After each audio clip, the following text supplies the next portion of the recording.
The Select Committee to investigate the January 6th attack on the United States Capitol will be in order. Without objection, the Chair is authorized to declare the committee in recess at any point. Pursuant to House Deposition Authority Regulation 10, the Chair announces the committee's approval to release the deposition material presented during today's hearing. Good afternoon. When I think about the most basic way to explain the importance of elections in the United States, there's a phrase that always comes to mind. It may sound straightforward, but it's meaningful. We settle our differences at the ballot box. Sometimes my choice prevails, sometimes yours does, but it's that simple. We cast our votes, we count the votes. If something seems off with the results, we can challenge them in court, and then we accept the results. When you're on the losing side, that doesn't mean you have to be happy about it. And in the United States, there's plenty you can do and say so. You can protest, you can organize, you can get ready for the next election to try to make sure your side has a better chance the next time the people settle their differences at the ballot box. But you can't turn violent. You can't try to achieve your desired outcome through force or harassment or intimidation. Any real leader who sees their supporters going down that path, approaching that line, has a responsibility to say, stop. We gave it our best. We came up short. We try again next time, because we settle our differences at the ballot box. On December 14th, 2020, the presidential election was officially over. The Electoral College had cast its vote. Joe Biden was the president-elect of the United States. By that point, many of Donald Trump's supporters were already convinced that the election had been stolen, because that's what Donald Trump had been telling them. So what Donald Trump was required to do in that moment, what would have been required of any American leader, was to say, we did our best and we came up short. He went the opposite way. He seized on the anger he had already stoked among his most loyal supporters, and as they approached the line, he didn't wave them off, he urged them on.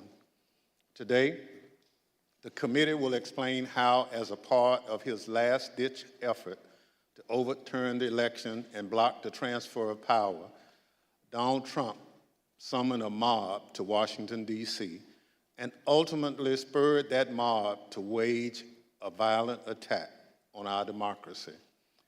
Our colleagues, Ms. Murphy of Florida and Mr. Raskin of Maryland, will lay out this story. First, I'm pleased to recognize our distinguished Vice Chair, Ms. Cheney of Wyoming, for any opening comments she'd care to offer. Thank you very much, Mr. Chairman. Our committee did not conduct a hearing last week, but we did conduct an on-the-record interview of President Trump's former White House counsel, Pat Cipollone. If you have watched these hearings, you've heard us call for Mr. Cipollone to come forward to testify. He did. And Mr. Cipollone's testimony met our expectations. We will save for our next hearing President Trump's behavior during the violence of January 6th. Today's hearing will take us from December 14th, 2020, when the Electoral College met and certified the results of the 2020 presidential election, up through the morning of January 6th. You will see certain segments of Pat Cipollone's testimony today. We will also see today how President Trump summoned a mob to Washington and how the president's stolen election lies provoked that mob to attack the Capitol. And we will hear from a man who was induced by President Trump's lies to come to Washington and join the mob, and how that decision has changed his life. Today's hearing is our 7th. We have covered significant ground over the past several weeks, and we have also seen a change in how witnesses and lawyers in the Trump orbit approach this committee. Initially, their strategy in some cases appeared to be to deny and delay. Today, there appears to be a general recognition that the committee has established key facts, including that virtually everyone close to President Trump, his Justice Department officials, his White House advisors, his White House counsel, his campaign, all told him the 2020 election was not stolen. This appears to have changed the strategy for defending Donald Trump. Now the argument seems to be that President Trump was manipulated by others outside the administration, that he was persuaded to ignore his closest advisors, and that he was incapable of telling right from wrong. This new strategy is to try to blame only John Eastman or Sidney Powell or Congressman Scott Perry or others, and not President Trump. In this version, the president was, quote, poorly served by these outside advisors. The strategy is to blame people his advisors called, quote, the crazies for what Donald Trump did. This, of course, is nonsense. President Trump is a 76-year-old man. He is not an impressionable child. Just like everyone else in our country, he is responsible for his own actions and his own choices. As our investigation has shown, Donald Trump had access to more detailed and specific information showing that the election was not actually stolen than almost any other American, and he was told this over and over again. No rational or sane man in his position could disregard that information and reach the opposite conclusion. And Donald Trump cannot escape responsibility by being willfully blind. Nor can any argument of any kind excuse President Trump's behavior during the violent attack on January 6th. As you watch our hearing today, I would urge you to keep your eye on two specific points. First, you will see evidence that Trump's legal team, led by Rudy Giuliani, knew that they lacked actual evidence of widespread fraud sufficient to prove that the election was actually stolen. They knew it, but they went ahead with January 6th anyway.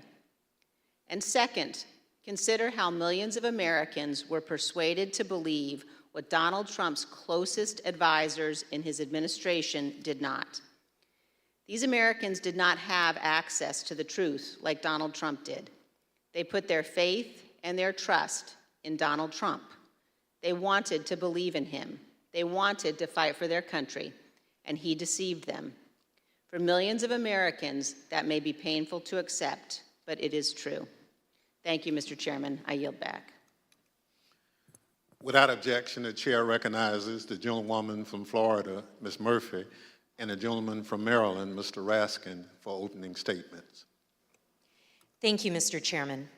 We know beyond a shadow of a doubt that then President Donald Trump lost in a free and fair election.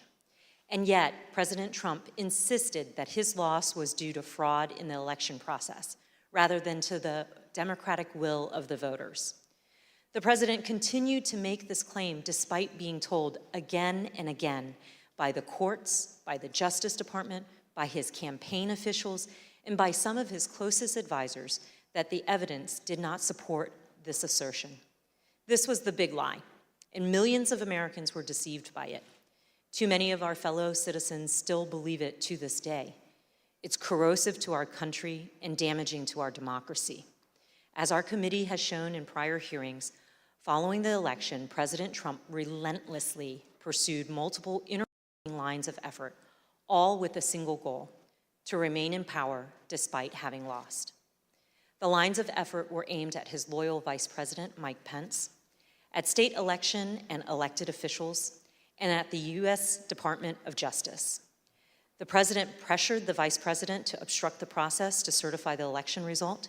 He demanded that state officials find him enough votes to overturn the election outcome in that state, and he pressed the Department of Justice to find widespread evidence of fraud.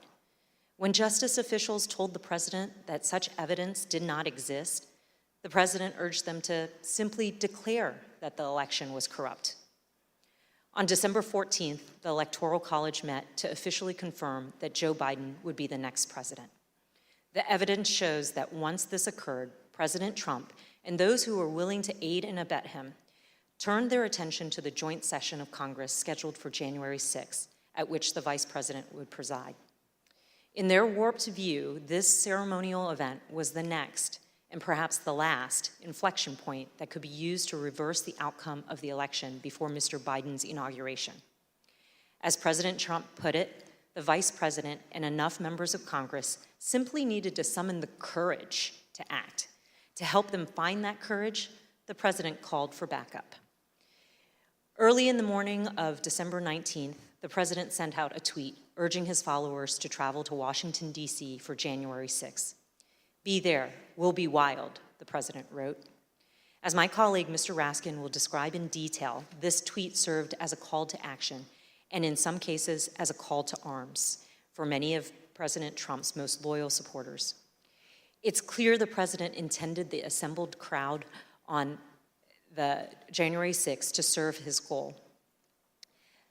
And as you've already seen, and as you will see again today, some of those who were coming had specific plans. The President's goal was to stay in power for a second term despite losing the election. The assembled crowd was one of the tools to achieve that goal. And in today's hearing, we will focus on events that took place in the final weeks leading up to January 6th, starting in mid-December. And we'll add color and context to evidence you've already heard about, and we'll also provide additional new evidence. For example, you'll hear about meetings in which the President entertained extreme measures designed to help him stay in power, like the seizure of voting machines. We will show some of the coordination that occurred between the White House and members of Congress as it relates to January 6th. And some of these members of Congress would later seek pardons. We will also examine some of the planning for the January 6th protests, placing special emphasis on one rally planner's concerns about the potential violence. And we will describe some of the President's key actions on the evening of January 5th and the morning of January 6th, including how the President edited and ad-libbed his speech that morning at the Ellipse, directed the crowd to march to the Capitol, and spoke off script in a way that further inflamed an already angry crowd. I yield to the gentleman from Maryland, Mr. Raskin. Thank you, Ms. Murphy. Mr. Chairman, Madam Vice Chair. 4 days after the electors met across the country and made Joe Biden the president-elect, Donald Trump was still trying to find a way to hang on to the presidency. On Friday, December 18th, his team of outside advisors paid him a surprise visit in the White House that would quickly become the stuff of legend. The meeting has been called unhinged, not normal, and the craziest meeting of the Trump presidency. The outside lawyers who'd been involved in dozens of failed lawsuits had lots of theories supporting the big lie, but no evidence to support it. As we will see, however, they brought to the White House a draft executive order that they had prepared for President Trump to further his ends. Specifically, they proposed the immediate mass seizure of state election machines by the U.S. military. The meeting ended after midnight with apparent rejection of that idea. In the wee hours of December 19th, dissatisfied with his options, Donald Trump decided to call for a large and wild crowd on Wednesday, January 6th, the day when Congress would meet to certify the electoral votes. Never before in American history had a president called for a crowd to come contest the counting of electoral votes by Congress, or engaged in any effort designed to influence, delay, or obstruct the joint session of Congress in doing its work required by our Constitution and the Electoral Count Act. As we'll see, Donald Trump's 1:42 a.m. tweet electrified and galvanized his supporters, especially the dangerous extremists and the Oath Keepers, the Proud Boys, and other racist and white nationalist groups spoiling for a fight against the government. 3 rings of interwoven attack were now operating towards January 6th. On the inside ring, Trump continued trying to work to overturn the election by getting Mike Pence to abandon his oath of office as vice president and assert the unilateral power to reject electoral votes. This would have been a fundamental and unprecedented breach of the Constitution that would promise Trump multiple ways of staying in office.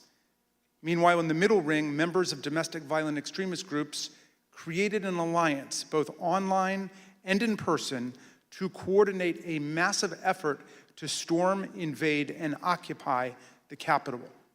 By placing a target on the joint session of Congress, Trump had mobilized these groups around a common goal, emboldening them, strengthening their working relationships, and helping build their numbers.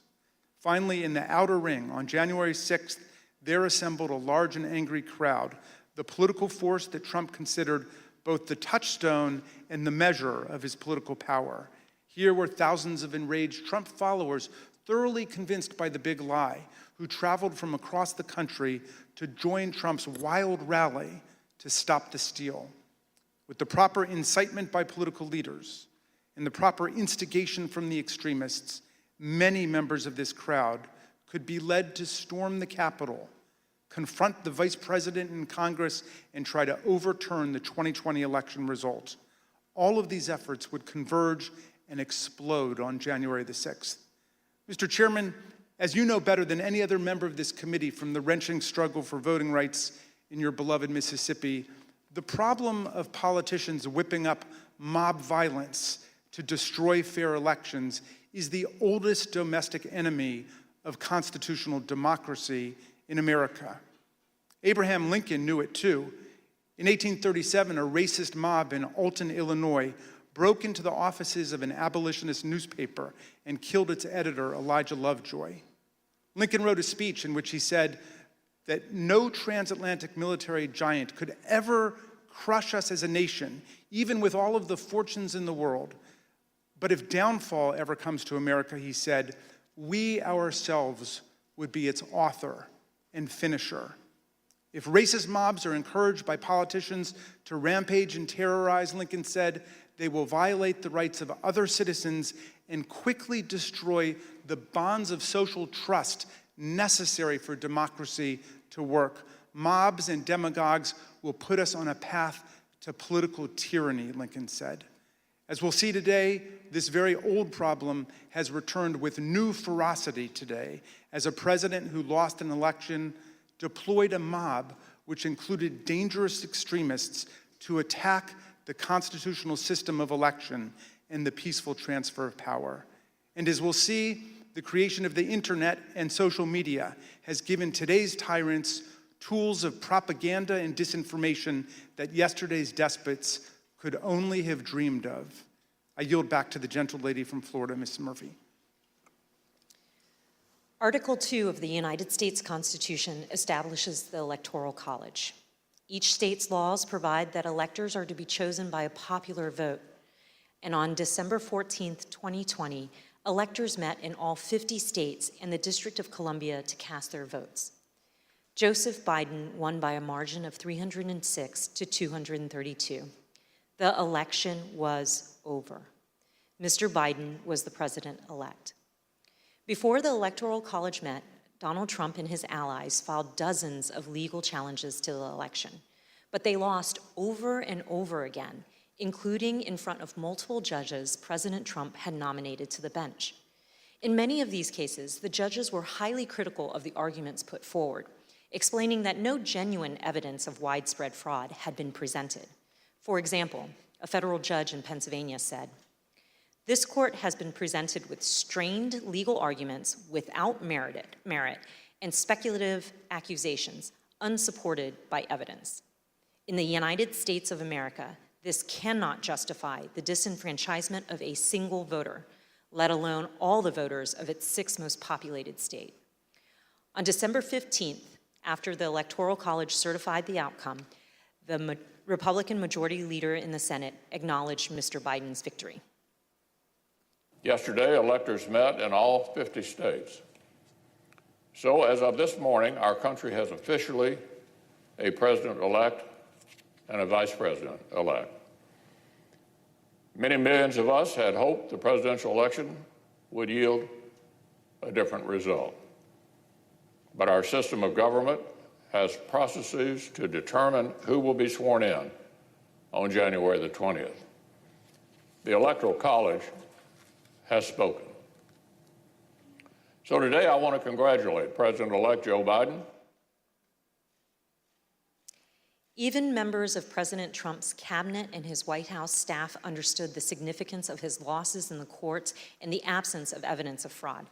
They also respected the constitutional certification by the Electoral College. Many of them told President Trump that it was time to concede the election to Mr. Biden. For example, then Secretary of Labor Gene Scalia, an accomplished lawyer and the son of late Justice Scalia, called President Trump in mid-December and advised him to concede and accept the rulings of the courts. And so I had to put a call into the president. I might have called on the 13th. We spoke, I believe, on the 14th, in which I conveyed to him that I thought that it was time for him to acknowledge that President Biden had prevailed in the election. But I communicated to the president that when that legal process is exhausted and when the electors have voted, that's the point at which that outcome needs to be expected. I told him that I did believe, yes, that once those legal processes were run, if fraud had not been established that had affected the outcome of the election, that unfortunately I believed that what had to be done was concede the outcome. As you've seen in prior hearings, President Trump's Justice Department, his White House staff, and his campaign officials were repeatedly telling him that there was no evidence of fraud sufficient to change the outcome of the election. And last week, we conducted an 8-hour interview with President Trump's White House counsel, Pat Cipollone. You'll see a number of excerpts of that interview today and even more in our next hearing. Mr. Cipollone told us that he agreed with the testimony that there was no evidence of fraud sufficient to overturn the election. I want to start by asking if you agree, Mr. Cipollone, with the conclusions of Matt Morgan, of Bill Barr, of all of the individuals who evaluated those claims, that there is no evidence of election fraud sufficient to undermine the outcome in a particular state. Yes, I agree with that. And Mr. Cipollone also specifically testified that he believed that Donald Trump should have conceded the election. Did you believe, Mr. Cipollone, that the president should concede once you made the determination based on the investigations that you credited DOJ did and the campaign did? Did you, in your mind, form a belief that the president should concede the election loss at a certain point after the election? Well, again, I was the White House counsel. Some of those decisions are political. So to the extent that, but if your question is, did I believe he should concede the election at a point in time? Yes, I did. I believe Leader McConnell went onto the floor of the Senate, I believe in mid-December, and basically said, the process is done. That would be in line with my thinking on these things. As Attorney General Bill Barr testified, December 14th should have been the end of the matter. December 14th was the day that the states certified their votes and sent them to Congress. And in my view, that was the end of the matter. I didn't see, I thought that this would lead inexorably to a new administration. Mr. Cipollone also testified that the president's chief of staff, Mark Meadows, said he shared this view. Yeah. As early as that November 23rd meeting, we understand that there was discussion about the president possibly conceding the election. And specifically, we understand that Mark Meadows assured both you and Attorney General Barr that the president would eventually agree to a graceful exit. Do you remember Mr. Meadows making any such representation? Are you saying as part of that meeting or separately? Again, without getting into that meeting, I would say that is a statement and a sentiment that I heard from Mark Meadows. I see. And again, do you know if it was on November 23rd or some point? Again, it was probably, around that time, and it was probably subsequent to that time. It wasn't a one-time statement. Mr. Meadows has refused to testify, and the committee is in litigation with him. But many other White House officials shared the view that once the litigation ended and the Electoral College met, the election was over. And here's President Trump's former press secretary. I wanted to clarify, Ms. McEnany, so back to my previous question, it was your view then, or was it your view, that the efforts to overturn the election should have stopped once the litigation was complete? In my view, upon the conclusion of litigation was when I began to plan for life after the administration. And this is what Ivanka Trump told us. December 14th was the day on which the Electoral College met, when these electors around the country met and cast the electoral votes consistent with the popular vote in each state. And it was obviously a public proceeding or a series of proceedings that President Biden had obtained the requisite number of electors. Was that an important day for you? Did that affect sort of your planning or your realization as to whether or not there was going to be an end of this administration? I think so. I think it was my sentiment probably prior as well. Judd Deere was a White House deputy press secretary. This was his testimony about what he told President Trump. I told him that my personal viewpoint was that the Electoral College had met, which is the system that our country is set under to elect a president and vice president. And I believed at that point that the means for him to pursue litigation was probably closed. And you recall what his response, if any, was? He disagreed. We've also seen this testimony from Attorney General Barr reflecting a view of the White House staff in late November 2020. And then at that point I left. And as I walked out of the Oval Office, Jared was there with Dan Scavino, who ran the president's social media, and who I thought was a reasonable guy and believe is a reasonable guy. And I said, how long is he going to carry on with this stolen election stuff? Where's this going to go? And by that time, Meadows had caught up with me and leaving the office, and caught up to me and said that he said, look, I think that he's becoming more realistic and knows that there's a limit to how far he can take this. And then Jared said, yeah, we're working on this. We're working on it. Likewise, in this testimony, Cassidy Hutchinson, an aide to Mark Meadows, described her conversations with President Trump's Director of National Intelligence, John Ratcliffe, a former Republican congressman. He had expressed to me that he was concerned that it could spiral out of control and potentially be dangerous, either for our democracy or the way that things were going for the 6th. Of course, underlying all of this is the fundamental principle that the President of the United States cannot simply disregard the rulings of state and federal courts, which are empowered to address specific election-related claims. The President cannot simply pretend that the courts had not ruled.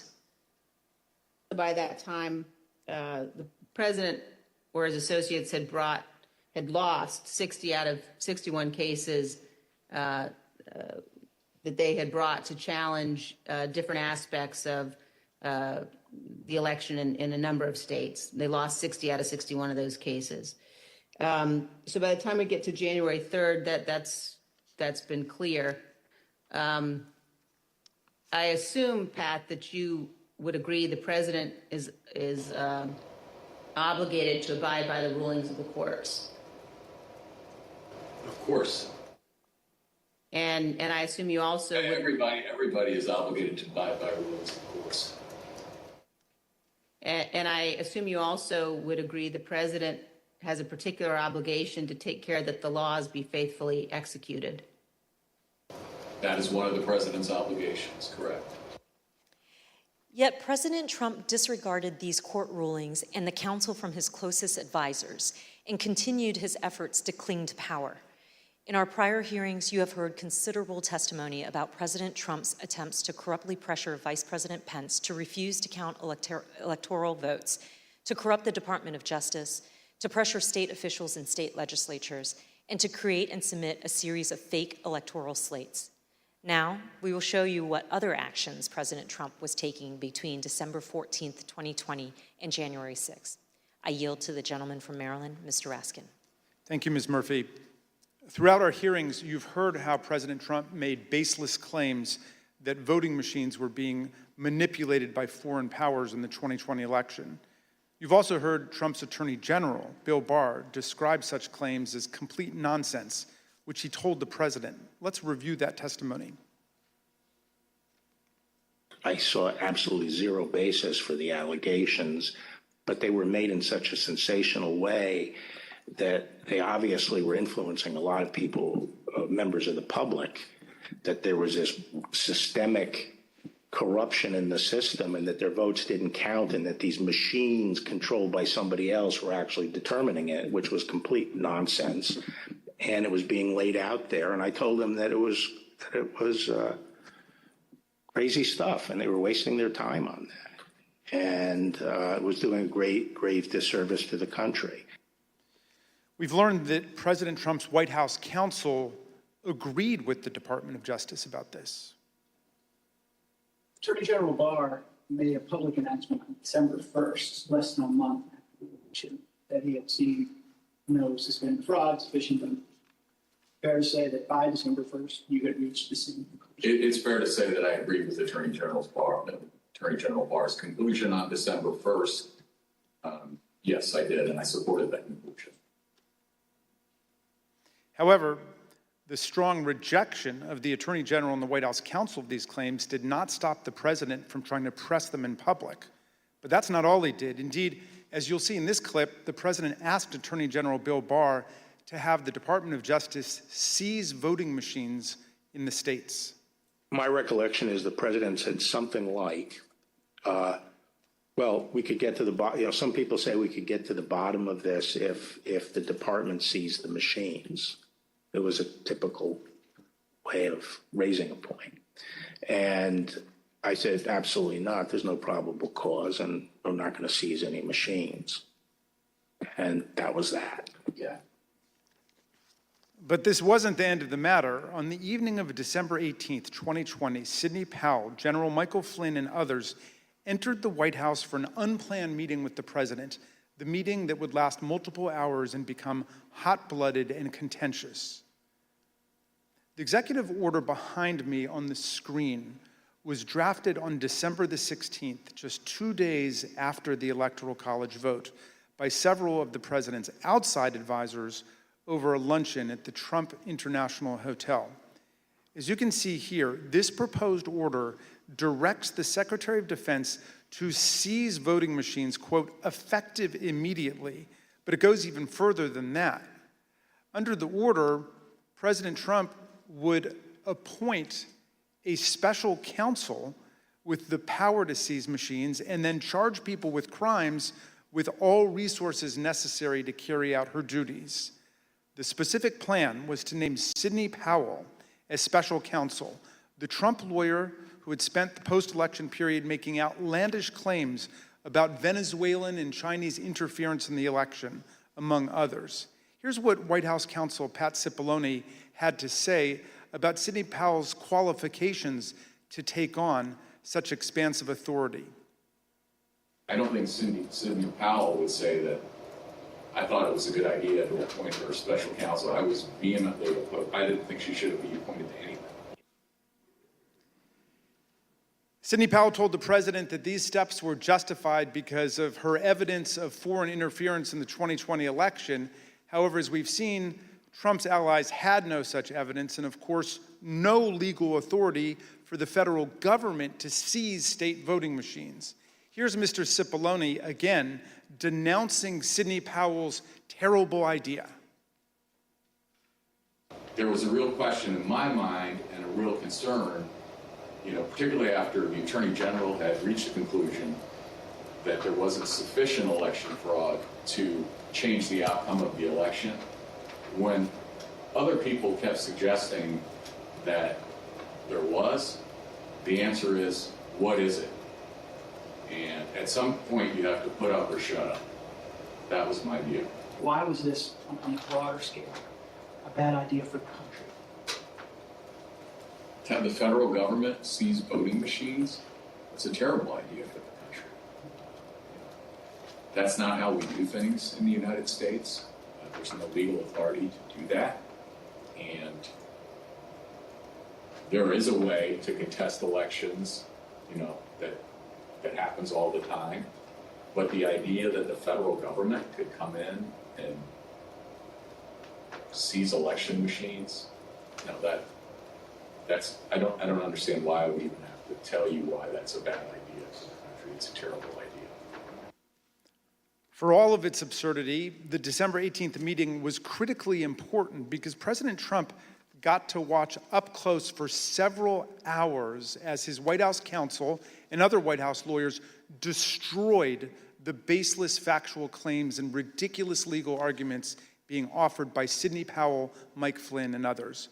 President Trump now knew all these claims were nonsense, not just from his able White House lawyers, but also from his own Department of Justice officials and indeed his own campaign officials. As White House counsel Pat Cipollone told us, with respect to the whole election fraud issue, to me, it's sort of, if you're going to make those kind of claims, and people were open to them early on because people were making all sorts of claims, and the real question is, show the evidence, okay? it wasn't just the Justice Department, the Trump campaign, and the Trump White House lawyers who knew it. Even Rudy Giuliani's own legal team admitted that they did not have any real evidence of fraud sufficient to change the election result. Here's an email from Rudy Giuliani's lead investigator, Bernie Kerik, on December 28, 2020, to Chief of Staff Mark Meadows. Mr. Kerik did not mince any words. We can do all the investigations we want later, but if the president plans on winning, it's the legislators that have to be moved, and this will do just that. Mr. Kerik wanted the president to win. What he didn't say in this email was what he would later tell the Select Committee in a letter that his lawyer wrote to us in November. The letter said, quote, "It was impossible for Mr. Kerik and his team to determine conclusively whether there was widespread fraud or whether that widespread fraud would have altered the outcome of the election." In other words, even Rudy Giuliani's own legal team knew before January 6th that they hadn't collected enough actual evidence to support any of their stolen election claims. Here's what Trump campaign senior advisor Jason Miller told the committee about some of the so-called evidence of fraud that the campaign had seen from the Giuliani team. So do you know what the examples of fraud, numbers, names, and supporting evidence was that you sent to Mo Brooks's office? And when I say you, I mean you or the campaign. There are some very, very general documents as far as, say, for example, here are the handful of dead people in several different states. Here are explanations on a couple of the legal challenges, as far as saying that the rules were changed in an unconstitutional manner. But it was, to say that it was thin is probably an understatement. Here's how President Trump's deputy campaign manager described the evidence of fraud that the campaign had seen. You never came to learn or understand that Mayor Giuliani had produced evidence of election fraud. Is that fair? That's fair. And here's testimony that we received from the Speaker of the Arizona House of Representatives, Rusty Bowers, about an exchange that he had with Rudy Giuliani after the election. At some point, did one of them make a comment that they didn't have evidence, but they had a lot of theories? That was Mr. Giuliani. Chief of Staff Mark Meadows told people that he thought Trump should concede around the time the Electoral College certified the result. But nonetheless, he later worked to try to facilitate President Trump's wishes. Here's what Cassidy Hutchinson told us. During this period, I perceived his goal with all of this to keep Trump in office. He had very seriously and deeply considered the allegations of voter fraud. But when he began acknowledging that maybe there wasn't enough voter fraud to overturn the election, I witnessed him start to explore potential constitutional loopholes more extensively, which I then connected with John Eastman's theories. The startling conclusion is this: even an agreed upon complete lack of evidence could not stop President Trump, Mark Meadows, and their allies from trying to overturn the results of a free and fair election. So let's return to that meeting at the White House on the evening of December 18. That night, a group showed up at the White House, including Sidney Powell, retired Lieutenant General Michael Flynn, and former Overstock.com CEO Patrick Byrne. After gaining access to the building from a junior White House staffer, the group made their way to the Oval Office. They were able to speak with the president by himself for some time until White House officials learned of the meeting. What ensued was a heated and profane clash between this group and President Trump's White House advisors, who traded personal insults, accusations of disloyalty to the president, and even challenges to physically fight. The meeting would last over 6 hours, beginning here in the Oval Office, moving around the West Wing, and many hours later, ending up in the president's private residence.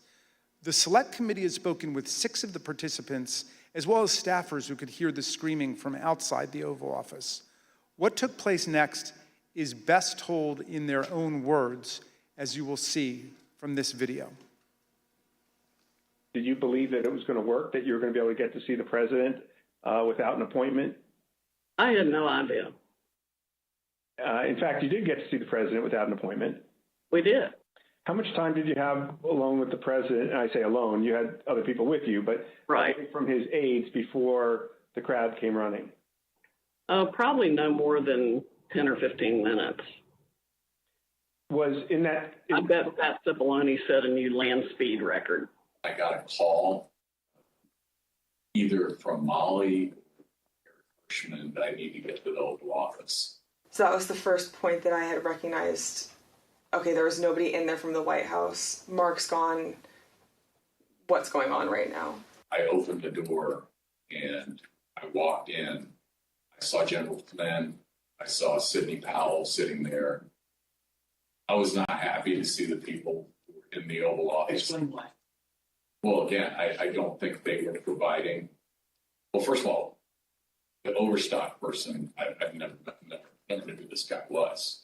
Actually, the first thing I did, I walked in, I looked at him, and I said, "Who are you?" And he told me. I don't think any of these people were providing the president with good advice, and so I didn't understand how they had gotten in. In the short period of time that you had with the president, did he seem receptive to the presentation that you were making? He was very interested in hearing particularly about the CISA finding and the terms of 13848 that apparently nobody else had bothered to inform him of.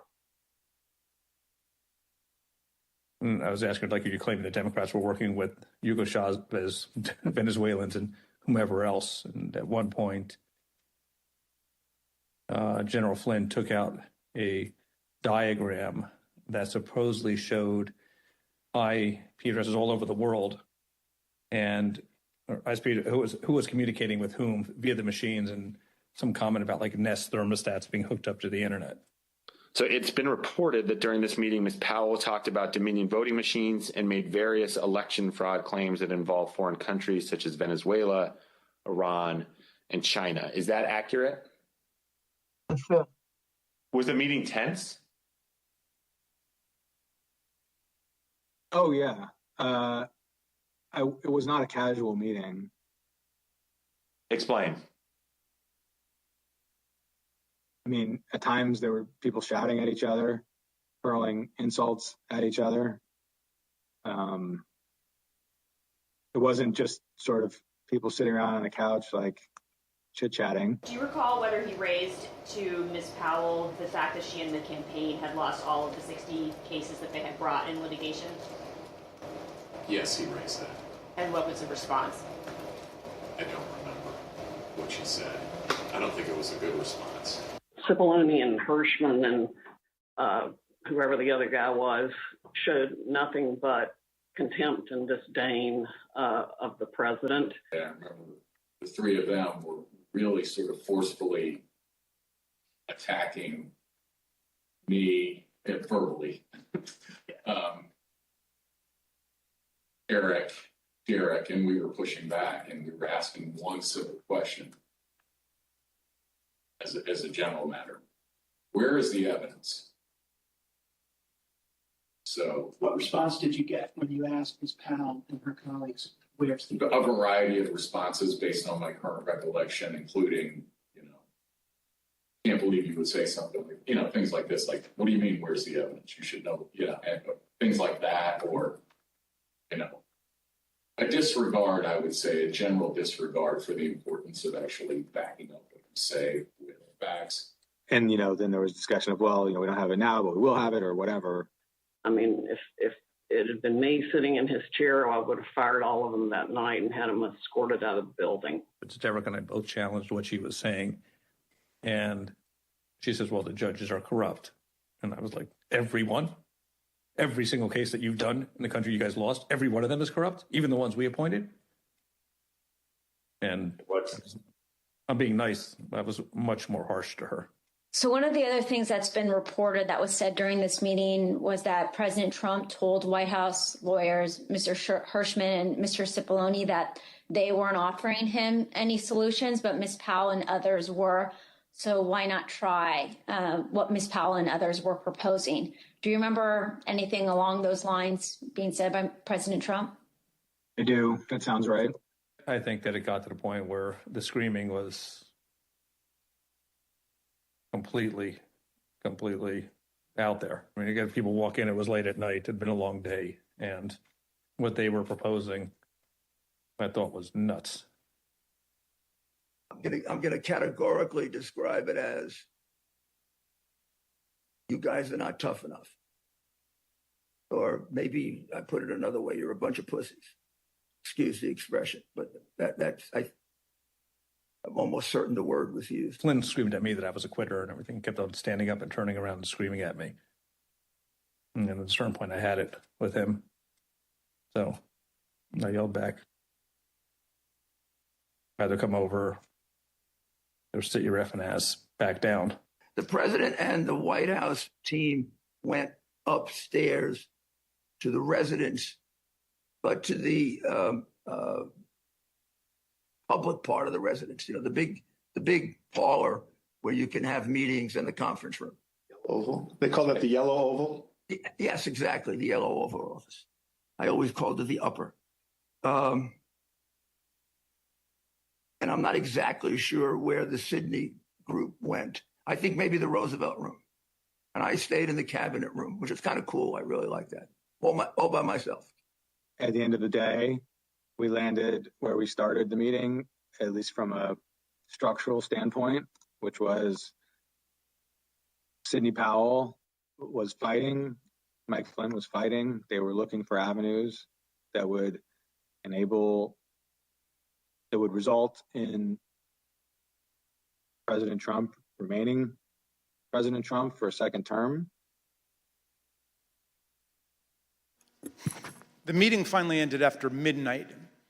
Here are text messages sent by Cassidy Hutchinson during and after the meeting. As you can see, Ms. Hutchinson reported that the meeting in the West Wing was unhinged. The meeting finally broke up after midnight.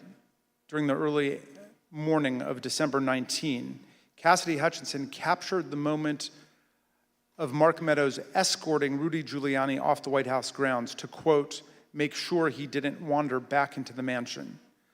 Certain accounts of this meeting indicate that President Trump actually granted Ms. Powell's security clearance and appointed her to a somewhat ill-defined position of special counsel. he asked Pat Cipollone if he had the authority to name me special counsel, and he said yes. And then he asked him if he had the authority to give me whatever security clearance I needed, and Pat Cipollone said yes. And then the president said, okay, I'm naming her that, and I'm giving her security clearance. And then shortly before we left, and it totally blew up, was when Cipollone and/or Hirschman and whoever the other young man was said, you can name her whatever you want to name her, and no one's going to pay any attention to it. How did he respond? How did the president respond to that? Something like, you see what I deal with this all the time. Over the ensuing days, no further steps were taken to appoint Sidney Powell, but there is some ambiguity about what the president actually said and did during the meeting. Here is how Pat Cipollone described it. I don't know what her understanding of whether she had been appointed, what she had been appointed to. Okay. In my view, she hadn't been appointed to anything and ultimately wasn't appointed to anything because there had to be other steps taken. So that was my view when I left the meeting, but she may have a different view and others may have a different view and the president may have a different view. Were any steps taken, including the president himself, telling her she'd been appointed? Again, I'm not going to get into what the president said in the meeting. My recollection is you're not appointed till steps are taken to get the paperwork done. And when I left the meeting, okay, I guess what I'm trying to say is I'm not going to get into what the president said or said he wanted. Mr. Cipollone, when the matter continued to flare up over the next several days, was it your understanding that Sidney Powell was still seeking an appointment, or that she was asserting that she had been appointed by the president at the December 18 meeting? Now that you mention it, probably both. In terms of I think she may have been of the view that she had been appointed and was seeking to, get that done, and that she should be appointed. As you listen to these clips, remember that Ms. Powell, the person who President Trump tried to make special counsel, was ultimately sanctioned by a federal court and sued by Dominion Voting Systems for defamation. In her own defense to that lawsuit, Sidney Powell argued that, quote, no reasonable person would conclude that the statements were truly statements of fact. Not long after Sidney Powell, General Flynn, and Rudy Giuliani left the White House in the early hours of the morning, President Trump turned away from both his outside advisors' most outlandish and unworkable schemes and his White House counsel's advice to swallow hard and accept the reality of his loss. Instead, Donald Trump issued a tweet that would galvanize his followers, unleash a political firestorm, and change the course of our history as a country.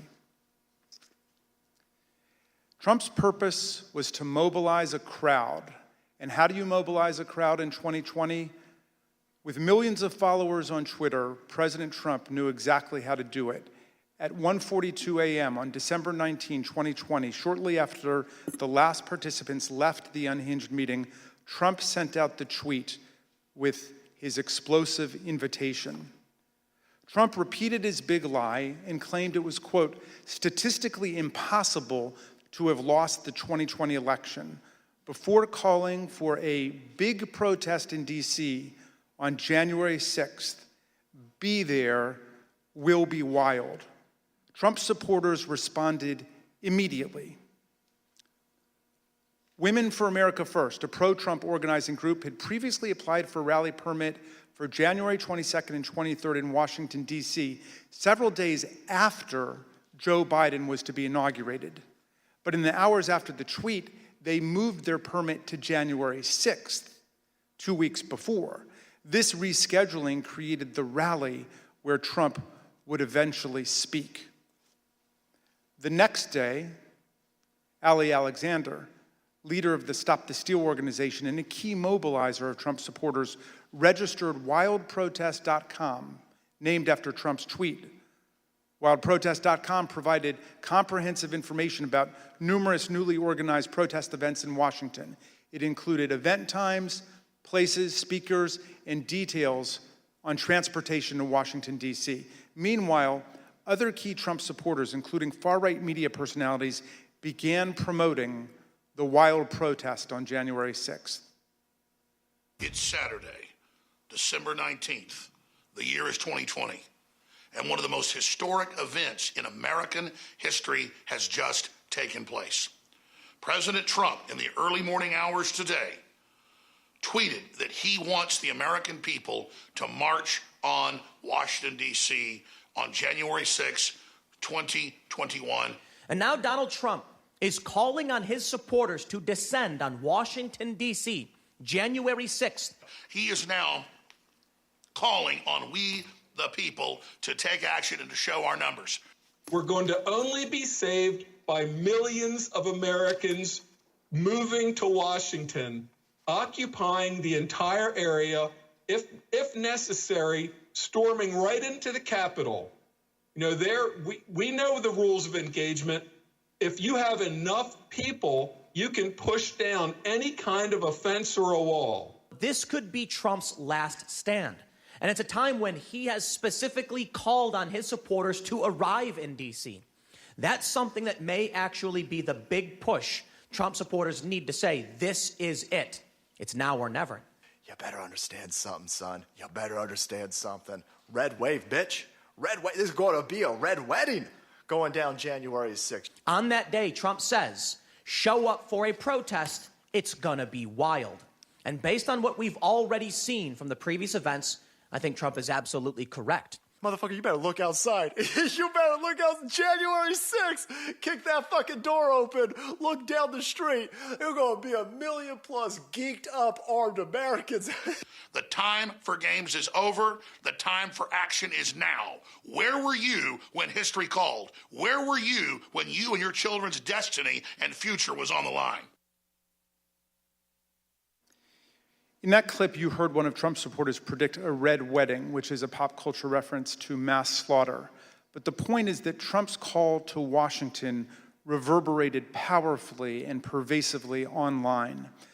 The committee has interviewed a former Twitter employee who explained the effect that Trump had on the Twitter platform.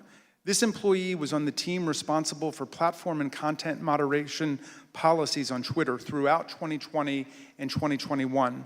The employee testified that Twitter considered adopting a stricter content moderation policy after President Trump told the Proud Boys to stand back and stand by from the lectern at the September 29th presidential debate. But Twitter chose not to act. Here's the former employee, whose voice has been obscured to protect their identity, discussing Trump's stand back and stand by comment and the effect it had. My concern was that the former president, for seemingly the first time, was speaking directly to extremist organizations and giving them directives. We had not seen that sort of direct communication before. And that concerned me. So just to clarify further, you were worried, and others on Twitter were worried, that the president might use your platform to speak directly to folks who might be incited to violence? Yeah. I believe that Twitter relished in the knowledge that they were also the favorite and most used service of the former president, and enjoyed having that sort of power within the social media ecosystem. If President Trump were anyone else, would it have taken until January 8th, 2021 for him to be suspended? Absolutely not. If the former President Donald Trump were any other user on Twitter, he would have been permanently suspended a very long time ago. Despite these grave concerns, Trump remained on the platform completely unchecked. Then came the December 19 tweet and everything it inspired. Indeed, it felt as if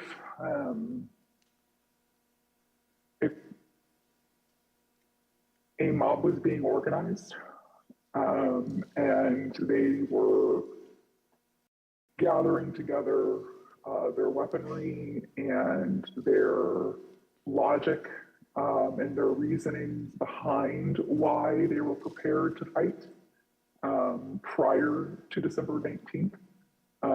Again, it was vague.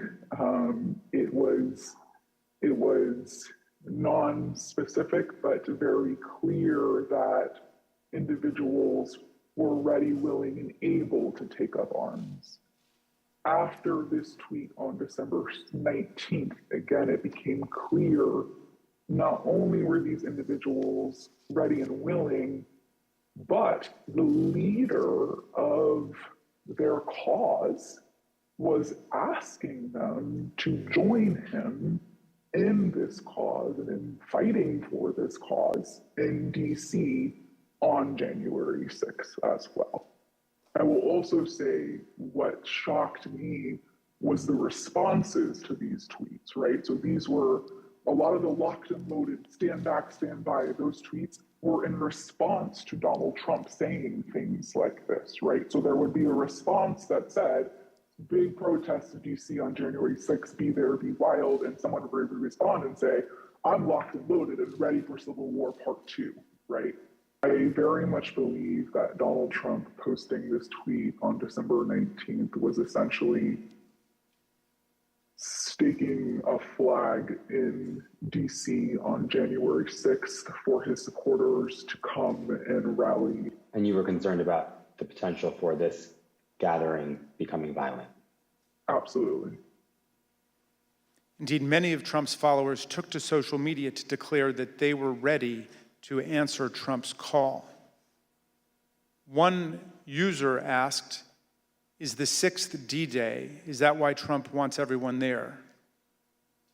Another asserted, Trump just told us all to come armed. Fucking A, this is happening. A third took it even further. It will be wild means we need volunteers for the firing squad.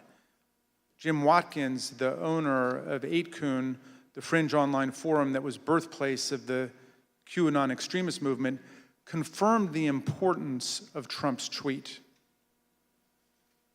Why did you first decide to go to DC for January 6th? When the President of the United States announced that he was going to have a rally, then I bought a ticket and went.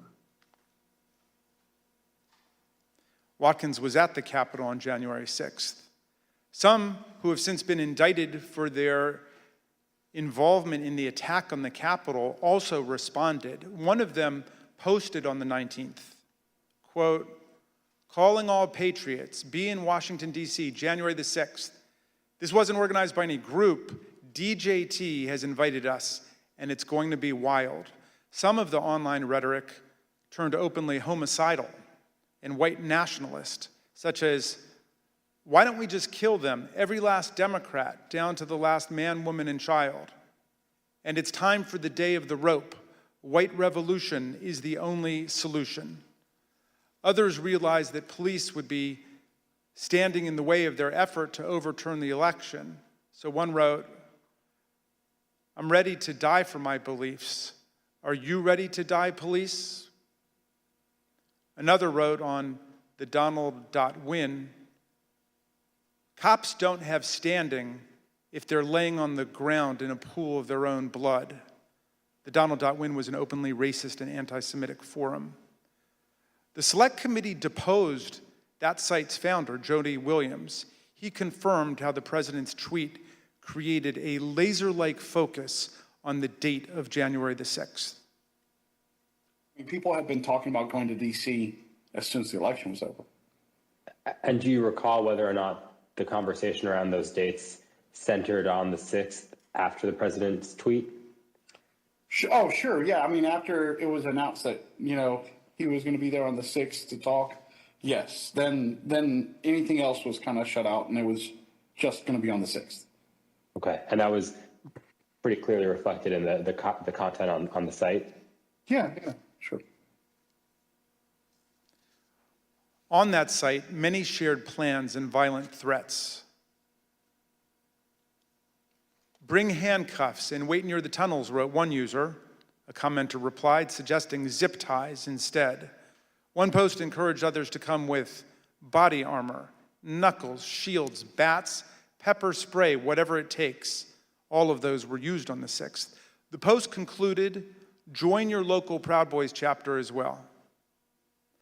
The Donald.win featured discussions of the tunnels beneath the Capitol complex, suggestions for targeting members of Congress, and encouragement to attend this once-in-a-lifetime event.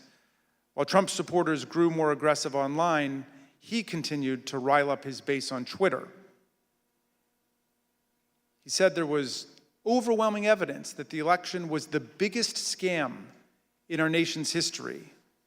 As you can see, the president continued to boost the event, tweeting about it more than a dozen times in the lead up to January the 6th. Mr. Chairman, I reserve. The chair requests that those in the hearing room remain seated until the Capitol Police have escorted members from the room. Pursuant to the order of the committee of today, the chair declares the committee in recess for a period of approximately 10 minutes.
Committee will be in order. The chair recognizes the gentleman from Maryland, Mr. Raskin. Mr. Chairman, President Trump's tweet drew tens of thousands of Americans to Washington to form the angry crowd that would be transformed on January the 6th into a violent mob. Dr. Donnell Harvin, who was the Chief of Homeland Security and Intelligence for D.C., told the committee how his team saw Trump's December 19th tweet unite violent groups across the spectrum on the far right. We got derogatory information from OSINT suggesting that some very, very violent individuals were organizing to come to D.C. And not only were they organizing to come to D.C., but they were these groups, these non-aligned groups were aligning. And so all the red flags went up at that point. You know, when you have armed militia, collaborating with white supremacy groups, collaborating with conspiracy theory groups online, all toward the common goal, you start seeing what we call in terrorism a blended ideology, and that's a very, very bad sign. Then when they were clearly across, not just across one platform, but across multiple platforms of these groups coordinating, not just like chatting, hey, how's it going? You know, what's the weather like where you're at? But like, what are you bringing? What are you wearing? Where do we meet up? Do you have plans for the Capitol? That's operational. That's like pre-operational intelligence, right? And that is something that's clearly alarming. The Proud Boys and the Oath Keepers are two key groups that responded immediately to President Trump's call. The Proud Boys are a far-right street-fighting group that glorifies violence and white supremacy.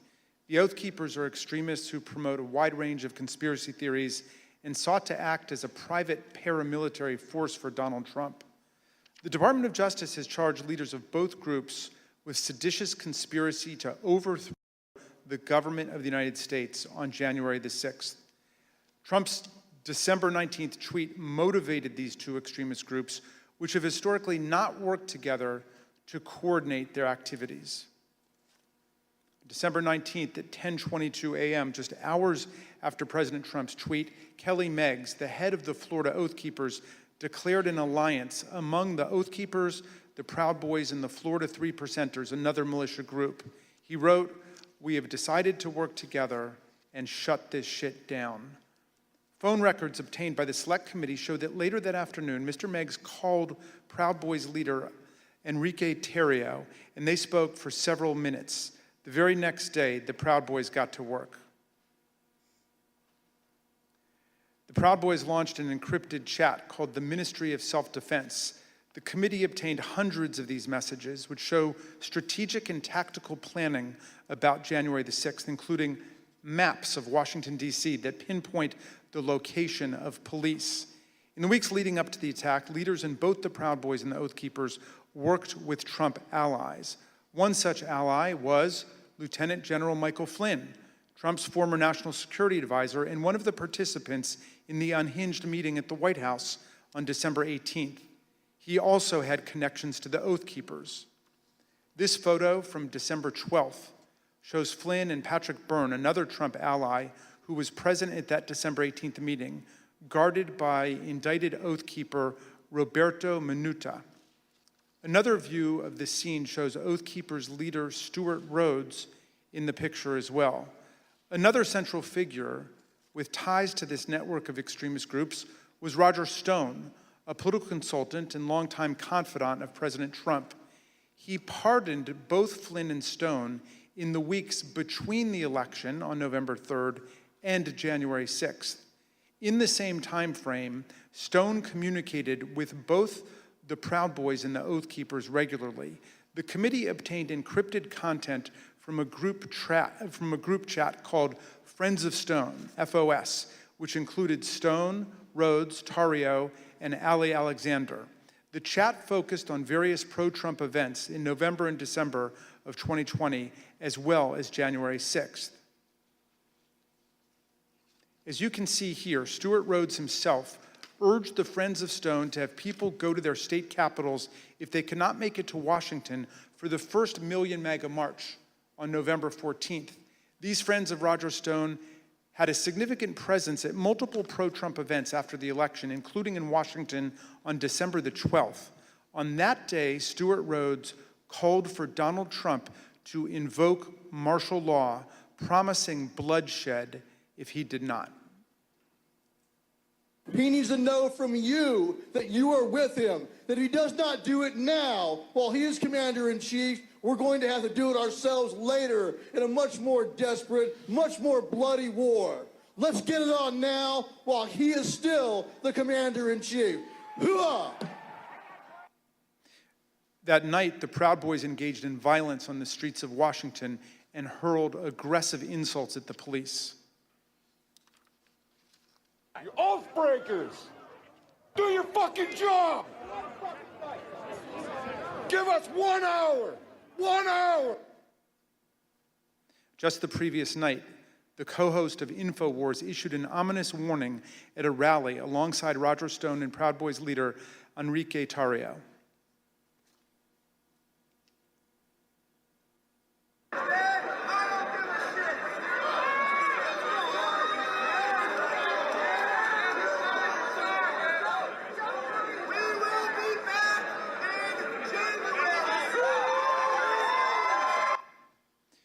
Encrypted chats obtained by the Select Committee show that Kelly Meggs, the indicted leader of the Florida Oath Keepers, spoke directly with Roger Stone about security on January 5th and 6th. In fact, on January 6th, Stone was guarded by 2 Oath Keepers who have since been criminally indicted for seditious conspiracy. One of them later pleaded guilty, and according to the Department of Justice, admitted that the Oath Keepers were ready to use, quote, lethal force if necessary against anyone who tried to remove President Trump from the White House, including the National Guard. As we've seen, the Proud Boys were also part of the Friends of Stone network. Stone's ties to the Proud Boys go back many years. He's even taken their so-called fraternity creed, required for the first level of initiation to the group.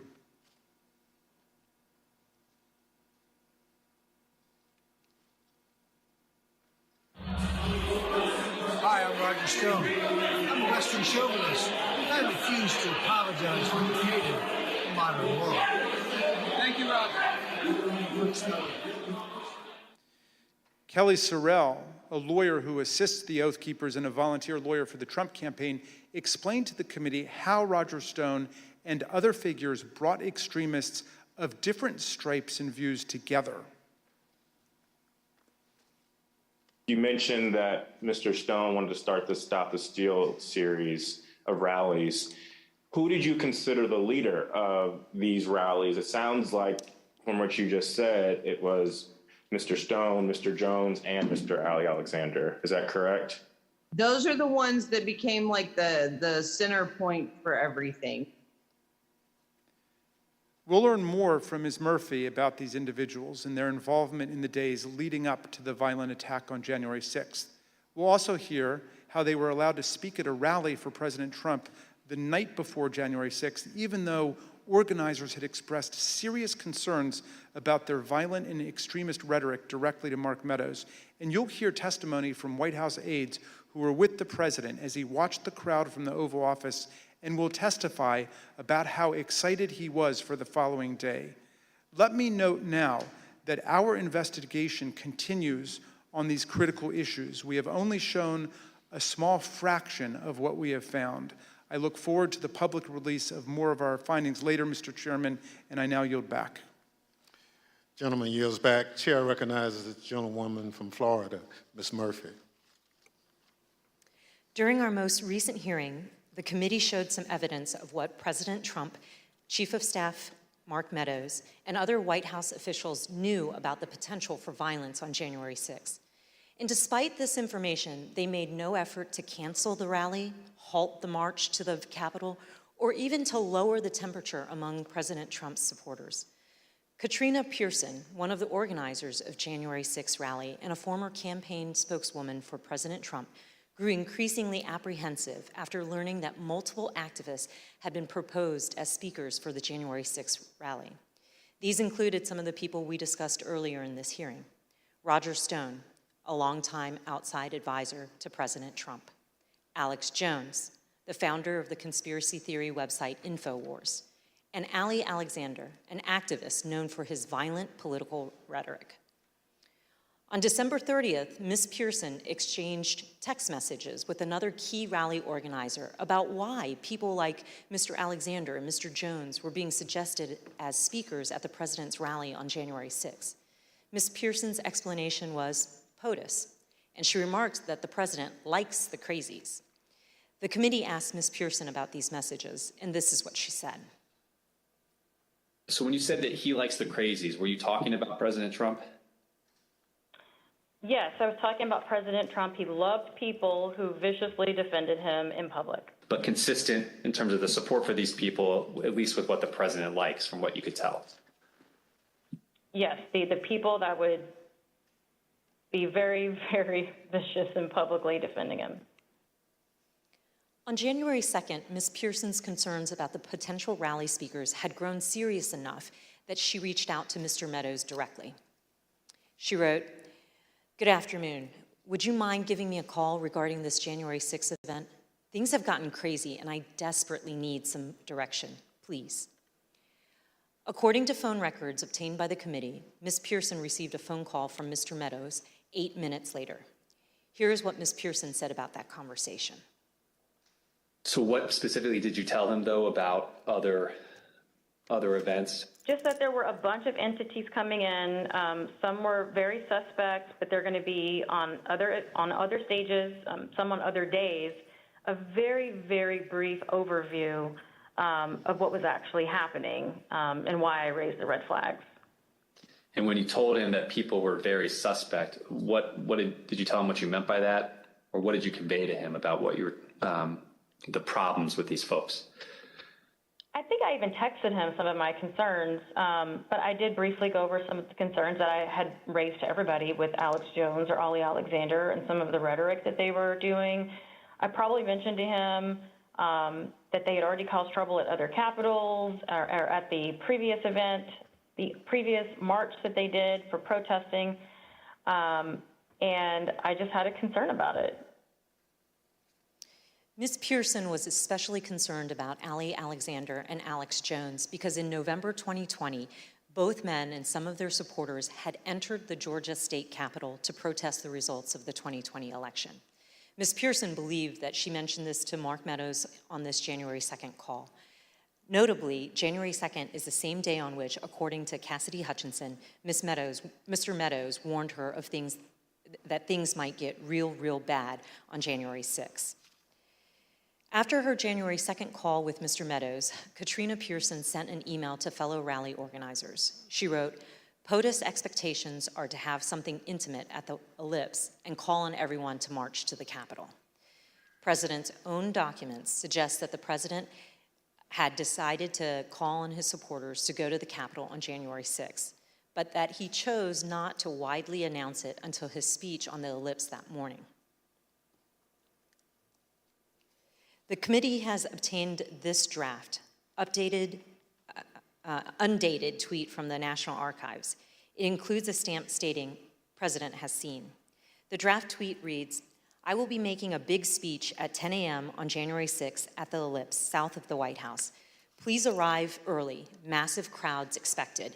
March to the Capitol after. Stop the steal." Although this tweet was never sent, rally organizers were discussing and preparing for the march to the Capitol in the days leading up to January 6th. This is a January 4th text message from a rally organizer to Mike Lindell, the MyPillow CEO. The organizer says, "This stays between us. We're having a second stage at the Supreme Court again after the Ellipse. POTUS is going to have us march there / the Capitol. It cannot get out about the second stage because people will try and set up another and sabotage it.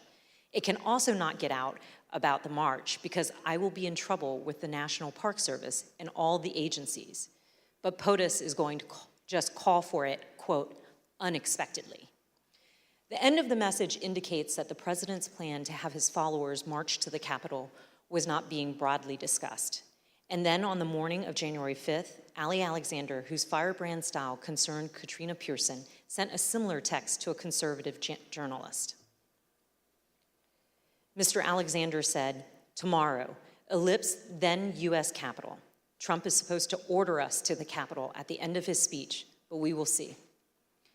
President Trump did follow through on his plan, using his January 6th speech to tell his supporters to march to the Capitol on January 6th. The evidence confirms that this was not a spontaneous call to action, but rather was a deliberate strategy decided upon in advance by the president. Another part of the president's strategy involved certain members of Congress who amplified his unsupported assertions that the election had been stolen. In the weeks after the election, the White House coordinated closely with President Trump's allies in Congress to disseminate his false claims and to encourage members of the public to fight the outcome on January 6th. We know that the president met with various members to discuss January 6th well before the joint session. The president's private schedule for December 21st, 2020 shows a private meeting with Republican members of Congress. We know that Vice President Pence, Chief of Staff Mark Meadows, and Rudy Giuliani also attended that meeting. We obtained an email that was sent from Congressman Mo Brooks of Alabama to Mark Meadows setting up that meeting. The subject line is White House meeting December 21st regarding January 6th. In his email, Congressman Brooks explained that he had not asked anyone to join him in the, quote, January 6th effort, because in his view, quote, only citizens can exert the necessary influence on senators and congressmen to join this fight against massive voter fraud and election theft. At this point, you may also recall testimony given in our earlier hearing by Acting Attorney General Richard Donahue, who said that the president asked the Department of Justice to, quote, just say that the election was corrupt and leave the rest to me and the Republican congressmen. According to White House visitor logs obtained by the committee, members of Congress present at the White House on December 21st included Congressman Brian Babin, Andy Biggs, Matt Gaetz, Louis Gohmert, Paul Gosar, Andy Harris, Jody Heiss, Jim Jordan, and Scott Perry. Then Congresswoman-elect Marjorie Taylor Greene was also there. We heard testimony in an earlier hearing that a pardon was ultimately requested by Congressman Mo Brooks and other members of Congress who attended this meeting. We've asked witnesses what happened during the December 21st meeting, and we've learned that part of the discussion centered on the role of the vice president during the counting of the electoral votes. These members of Congress were discussing what would later be known as the Eastman theory, which was being pushed by attorney John Eastman. In one of our earlier hearings, you heard in great detail that President Trump to do something illegal. His White House counsel confirmed all of that in testimony last week. Your view, Mr. Cipollone, upon those discussions with Mr. Philbin, with Greg Jacob, what was your assessment as to what the Vice President could or could not do at the joint session? What was my assessment about what he could or couldn't do? Yes, your view of the issue. My view was that the vice president didn't have the legal authority to do anything except what he did. They've both told us, Mr. Philbin and Mr. Jacob, that they looked very closely at the Eastman memos, the Eastman theory, and thought that it had no basis, that it was not a strategy that the president should pursue. It sounds like that's consistent with your impression as well. My impression would have been informed certainly by them. Campaign senior advisor Jason Miller told us that Mr. Cipollone thought John Eastman's theories were nutty, something Mr. Cipollone wouldn't refute. We've received testimony from various people about this. One was Jason Miller, who was a campaign, said that what was communicated to me was that Pat Cipollone thought the idea was nutty, and at one point confronted Eastman basically with the same sentiment. I don't have any reason to contradict what he said. On January 4th, John Eastman went to the White House to meet with the president and vice president. Mr. Cipollone tried to participate in this meeting, but he was apparently turned away. You didn't go to the meeting in the Oval Office where Eastman met with the president and with the vice president. Do you remember why you didn't personally attend? I did walk to that meeting, and I did go into the Oval Office with the idea of attending that meeting, and then I ultimately did not attend that meeting. Why not? The reasons for that are privilege. Okay. Were you asked to not attend the meeting, or did you make a personal decision not to attend the meeting? Again, without getting into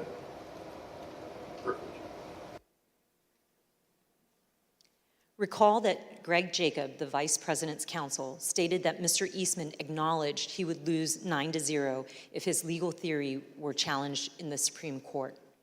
Mr. Cipollini had reviewed Mr. Eastman's legal theory and expressed his view repeatedly that the vice president was right. He even offered to take the blame for the vice president's position. I thought that the vice president did not have the authority to do what was being suggested under a proper reading of the law. I conveyed that. Okay.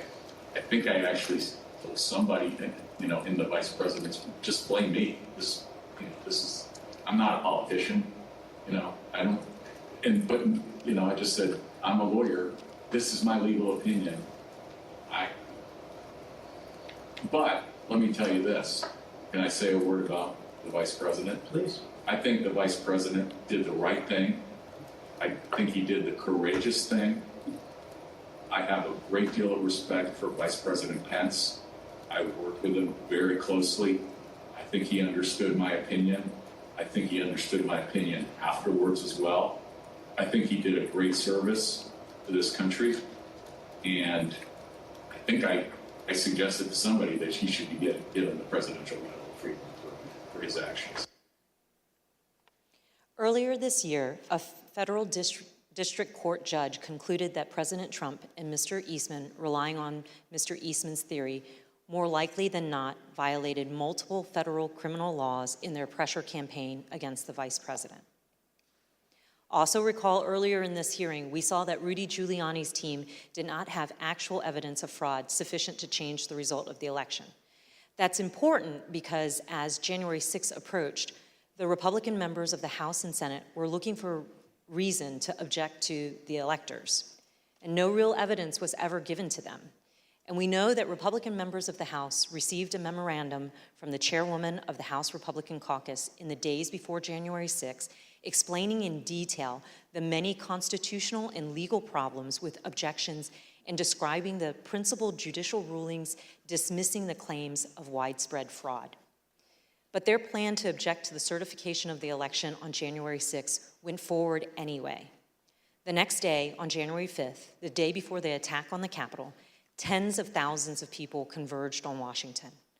While certain close associates of President Trump privately expressed concerns about what would occur on January 6, other members of the president's inner circle spoke with great anticipation about the events to come. The committee has learned from the White House phone logs that the president spoke to Steve Bannon, his close advisor, at least twice on January 5th.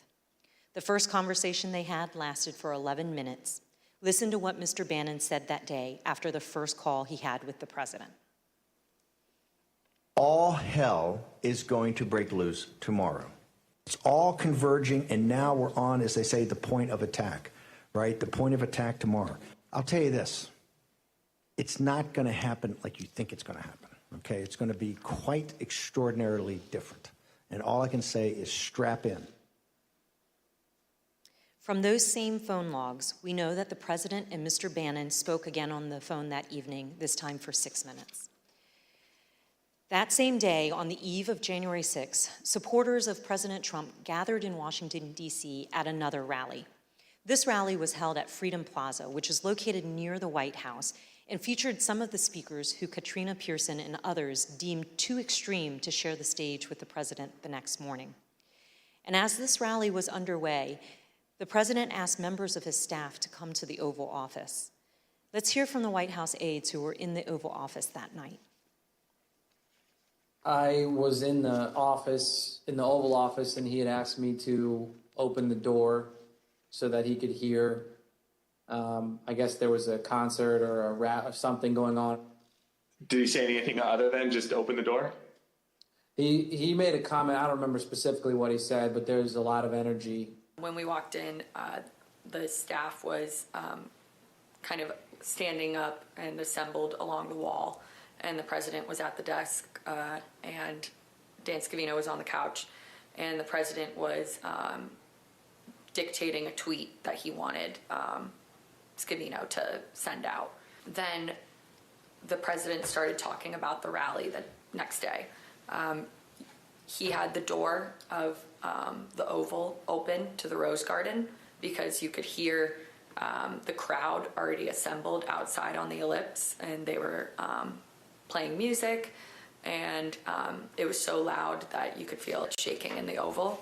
He was in a very good mood, and I say that because he had not been in a good mood for weeks leading up to that, and then it seemed like he was in a fantastic mood that evening. He asked if members of Congress would be with him tomorrow. And what did you understand by meaning voting in his favor as opposed to physically with him or anything like that? Yeah, I took that to mean not voting to certify the election. Then he did look to the staff and ask for ideas of how, if I recall, he said that we could make the rhinos do the right thing, is the way he phrased it. And no one spoke up initially because I think everyone was trying to process what that he meant by that. The president was making notes then, talking then about we should go up to the Capitol. What's the best route to go to the Capitol? I said he should focus on policy accomplishments. I didn't mention. What was his response? He acknowledged that and said we've had a lot, something along those lines, and then he fairly quickly moved to how fired up the crowd was going to be. And what did he say about it? Just that they were fired up, they were angry, they feel like the election has been stolen, that the election was rigged. Did he give you any indication of how he knew that the crowd was fired up or angry? He continued to reference being able to hear them outside. Through the open door of the Oval Office, the president could hear the sound of the crowd and the music at the rally at the Freedom Plaza. And these are some of the things that they were saying there at the Plaza, just blocks from where the president sat that evening, excited for the next day. This is nothing less than an epic struggle for the future of this country between dark and light, between the godly and the godless, between good and evil. And we will win this fight, or America would step off into 1,000 years of darkness. Tomorrow, trust me, the American people that are standing on the soil that we are standing on tonight, and they're going to be standing on this soil tomorrow, this is soil that we have fought for, and we will fight for in the future. The members of Congress, the members of the House of Representatives, the members of the United States Senate, those of you who are feeling weak tonight, those of you that don't have the moral fiber in your body, get some tonight, because tomorrow we the people are going to be here, and we want you to know that we will not stand for a lie. We will not stand for a lie. I want them to know that 1776 is always an option.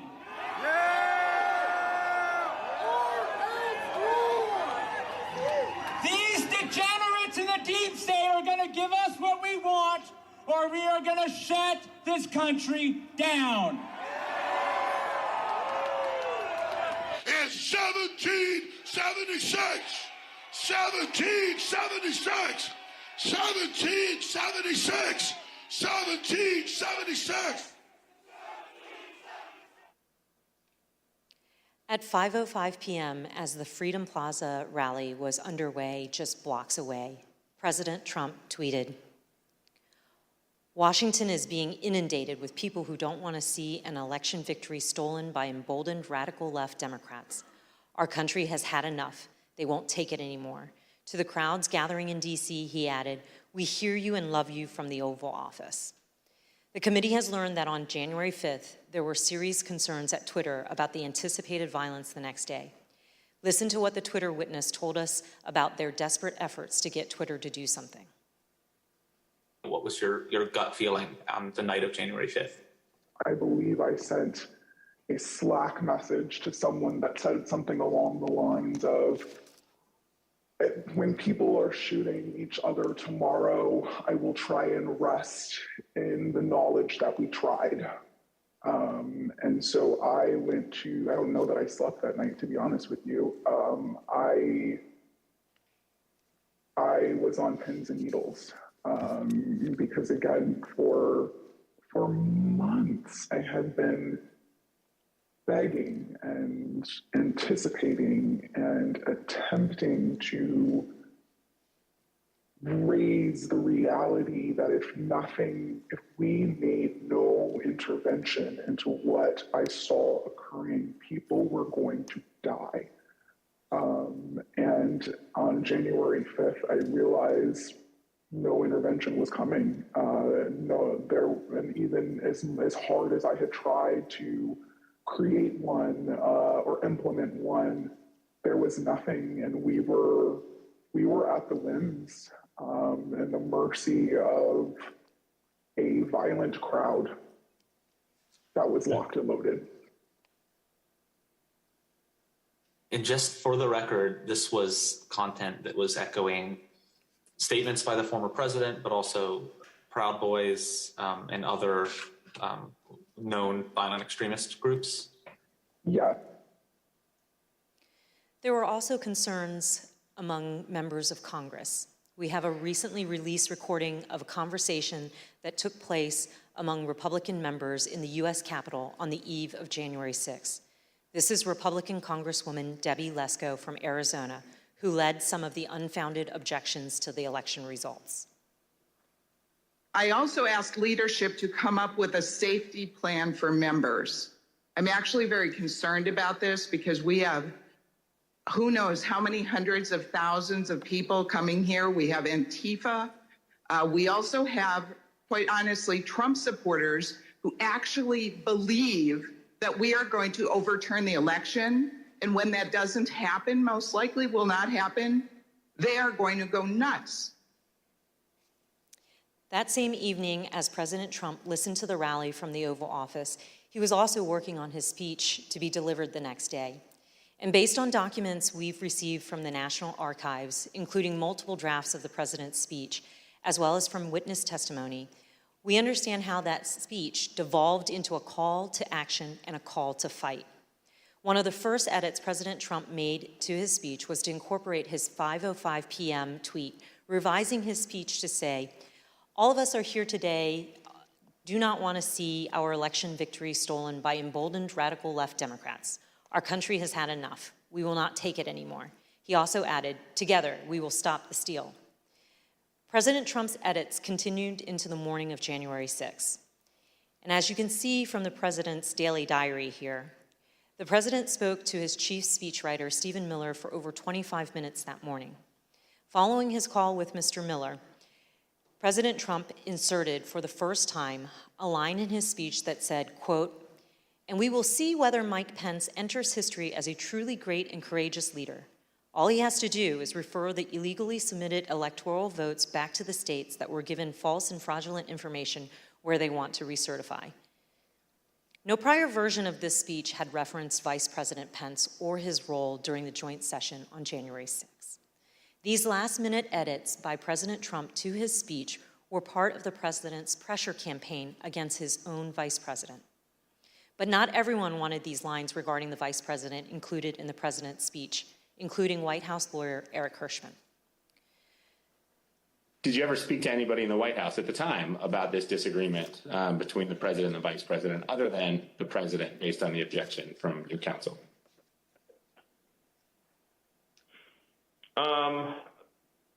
Maybe had a brief conversation about it with Eric Hirschman. Tell me about that. What do you remember him saying to you about this disagreement? I just remember him saying that that he had a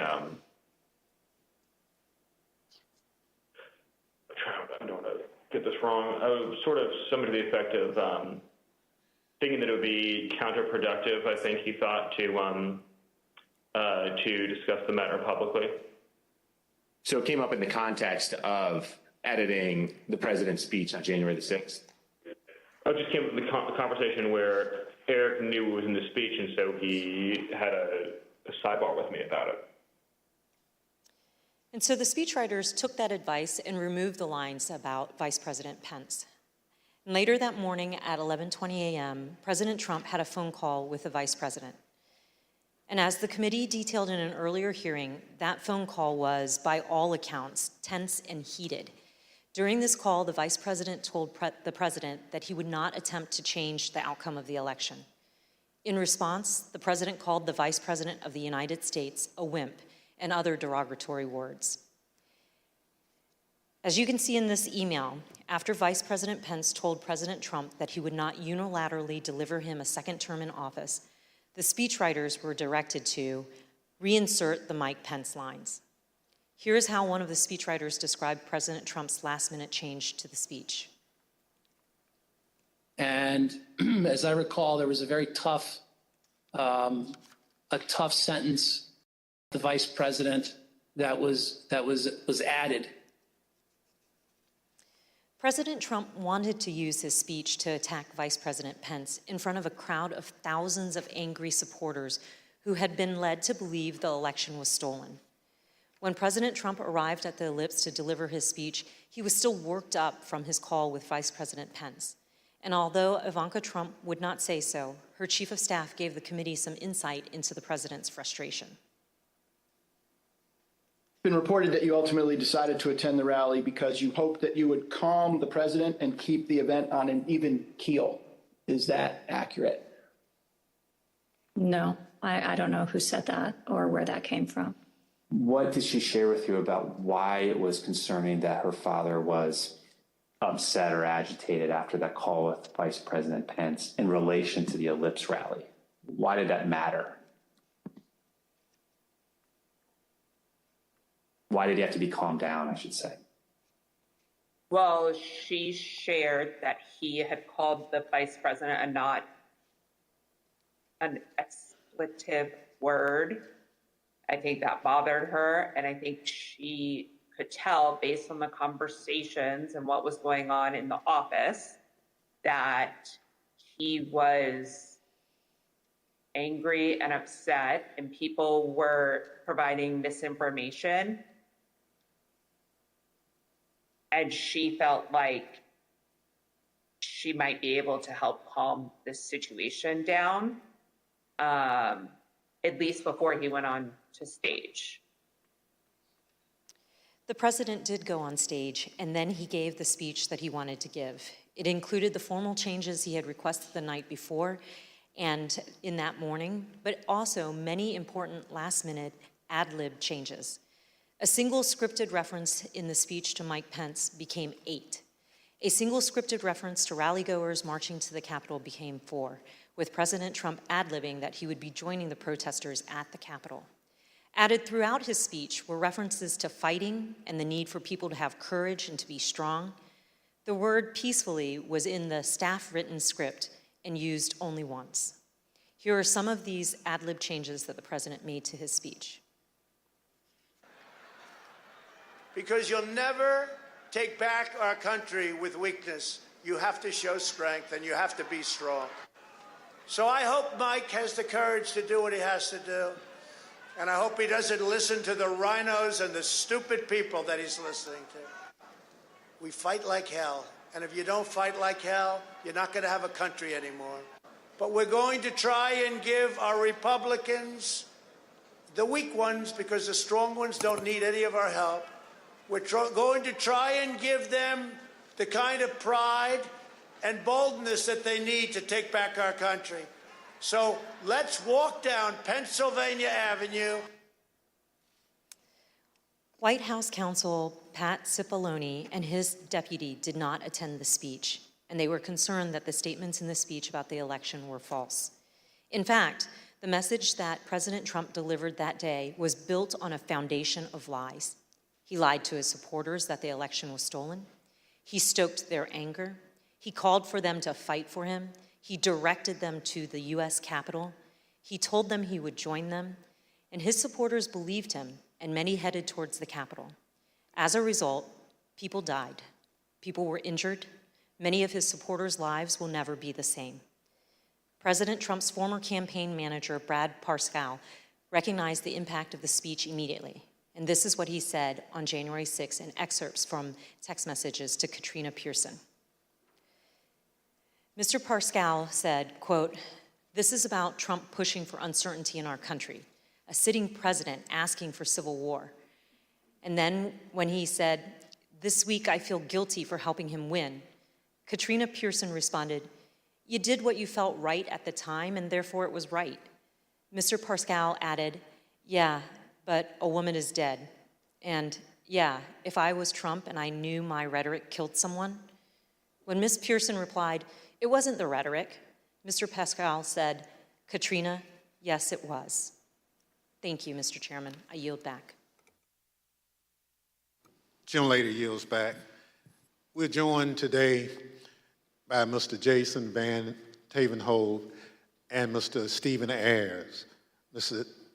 Tatenhove is an artist and journalist. He's a former spokesman of the Oath Keepers and a former close associate of Elmer Stewart Rhodes, the founder and president of the Oath Keepers, who has been charged with seditious conspiracy in relation to the Capitol attack. Mr. Van Tatenhove broke with the Oath Keepers and has since spoken out forcefully against the violent group. Mr. Ayres is a former supporter of President Trump. He answered the president's call to come to Washington, D.C. on January 6th.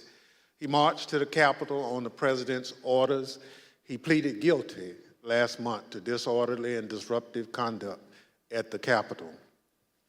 Mr. Ayres, who no longer supports President Trump, came forward voluntarily to share his story as a warning. I will now swear in our witnesses. The witnesses will please stand and raise their right hand. Do you swear or affirm under penalty of perjury that the testimony you're about to give is the truth, the whole truth, and nothing but the truth, so help you God? Thank you. You may be seated. Let the record reflect that the witnesses answered in the affirmative. I recognize myself for questions. Today, we've discussed how President Trump summoned an angry mob of supporters to Washington, D.C., many of whom came prepared to do battle against police and politicians alike. We're fortunate enough to be joined by two witnesses who can help us understand who was in the mob that day. Both hardcore violent extremists like the Oath Keepers and Proud Boys and average Trump supporters swept up in the fervor of the day. Mr. Van Tatenhove, can you help us understand who the Oath Keepers are? I can, thank you. My time with the Oath Keepers began back at Bundy Ranch with that first standoff when I went to cover them as an independent journalist. I then subsequently covered two more standoffs, the Sugar Pine Mine standoff and the White Hope Mine standoff. It was at that time that I was offered a job as national media director and an associate editor for the webpage. So I spent a few years with the Oath Keepers, and I can tell you that they may not like to call themselves a militia, but they are. They're a violent militia, and they are largely Stewart Rhodes. And I think, rather than try to use words, I think the best illustration for what the Oath Keepers are happened January 6th, when we saw that stacked military formation going up the stairs of our Capitol. I saw radicalization that started with my beginning of my time with them and continued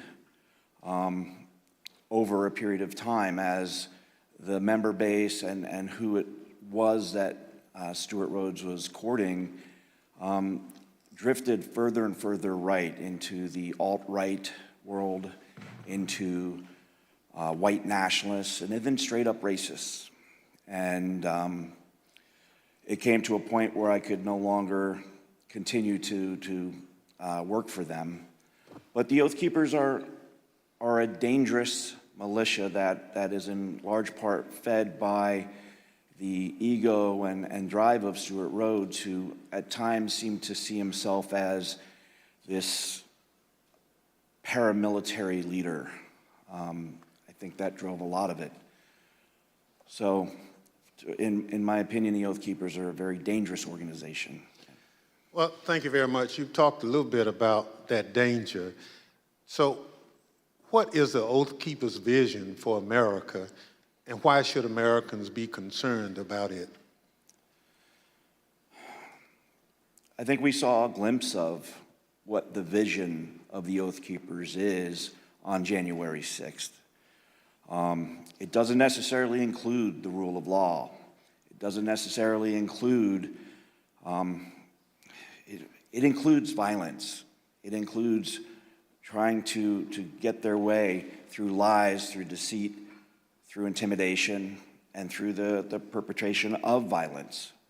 The swaying of people who may not know better through lies and rhetoric and propaganda that can get swept up in these moments. And I'll admit I was swept up at one point as well too. But I don't know if that answers the question. Well, it does, and you talk about being swept up. So at what point did you break with the Oath Keepers? There came a point, there were many red flags, and I probably should have broke with them much earlier than I did. But the straw that broke the camel's back really came when I walked into a grocery store. We were living up in the very remote town of Eureka, Montana, and there was a group of core members of the group of the Oath Keepers and some associates, and they were having a conversation at that public area where they were talking about how the Holocaust was not real. And that was, for me, something I just could not abide. And, you know, we were not wealthy people at all. We were barely surviving, and it didn't matter. I went home to my wife and my kids, and I told them that I've got to walk away at this point. I don't know how we're going to survive or where we're going to go or what we're going to do, but I just can no longer continue, and put in my resignation. Thank you very much. Mr. Ayres, there were many people in the crowd that day, January 6th, including you, who were not part of an extremist group. I'd like to start by having you tell the American people a little bit about yourself. Can you tell us about your life before January 6th? Yeah, basically nothing but a family man and a working man. Worked at the company, a cabinet company up in Northeast Ohio for going on 20 years. You know, family's my life. I was a supervisor there, so that took up a lot of my a lot of my free time. Other than that, with my family, camping, playing basketball, playing games with my son. Just what any ordinary American citizen, family man would do. Yep, exactly. So this committee has reviewed thousands of hours of surveillance footage from January 6th. During this review, we identified you entering the Capitol as we see in this video. Mr. Ayres, why did you decide to come to Washington on January 6th? For me personally, I was, pretty hardcore into the social media, Facebook, Twitter, Instagram. I followed, President Trump, on all of the websites, He basically put out, come to Stop the Steal rally, and I felt like I needed to be down here. So you basically learned about the rally on social media and at some point made a decision to come to Washington. Yep. I had some friends I found out were coming down, and I just hopped on with them right at the tail end when I found out, and came down here with them. Thank you very much. The chair recognizes the vice chair, Ms. Cheney of Wyoming, for any questions she may have. Thank you very much, Mr. Chairman. Mr. Ayres, when you entered the Capitol last year, did you believe that the election had been stolen? At that time, yeah. Everything that I was seeing online, I definitely believed that that's exactly what that was the case. And when you heard from President Trump that the election was stolen, how did that make you feel? Oh, I was very upset, as were most of his supporters. That's basically what got me to come down here. And do you still believe the election was stolen? Not so much now. I got away from all the social media when January 6th happened. Basically deleted it all. I started doing my own research and everything. And for me, for something like that to be that, for that to actually take place, it's too big. There's no way you can keep something like that quiet, as big as something like that. With all the lawsuits being shot down one after another, that was mainly what convinced me. Well, and I think that's very important. And we've also talked about today and in previous hearings the extent to which the president himself was told that the election hadn't been stolen by his Justice Department, by his White House counsel, by his campaign. Would it have made a difference to you to know that President Trump himself had no evidence of widespread fraud? Oh, definitely. Who knows? I may not have come down here then. Thank you very much, Mr. Chairman. I yield back. Gentlelady yields back. Chair recognizes the gentlewoman from Florida, Ms. Murphy. Thank you, Mr. Chairman. Earlier today, we showed how Donald Trump's December 19th tweet summoned both extremist groups as well as rank-and-file supporters of President Trump to come to Washington, D.C., average Americans. He told them to, quote, "Be there, we'll be wild," and they came. We showed how how President Trump repeatedly told them, "Fight, fight, fight," and they marched to the Capitol. Mr. Ayres, you were in that crowd at the rally, and then the crowd that marched to the Capitol. When you arrived on the ellipse that morning, were you planning on going to the Capitol? No, we didn't actually plan to go down there. We went basically to see the Stop the Steal rally, and that was it. So why'd you decide to march to the Capitol? Well, basically, the president, got everybody riled up, told everybody to head on down. So we basically were just following what he said. After the president's speech, as you're marching down to the Capitol, how did you feel? I was, I'm angry, after everything that was basically said in the speech. A lot of the stuff he said, he already put out in tweets. I've already seen it and heard it before. So, I was already worked up, and so were most of the people there. So as you started marching, did you think there was still a chance the election would be overturned? Yeah, at that time I did, because everybody was kind of like in the hope that, Vice President Pence was not going to certify the election. Also the whole time on our way down there, we kept hearing about this big reveal I remember us talking about, and we kind of thought maybe that was it.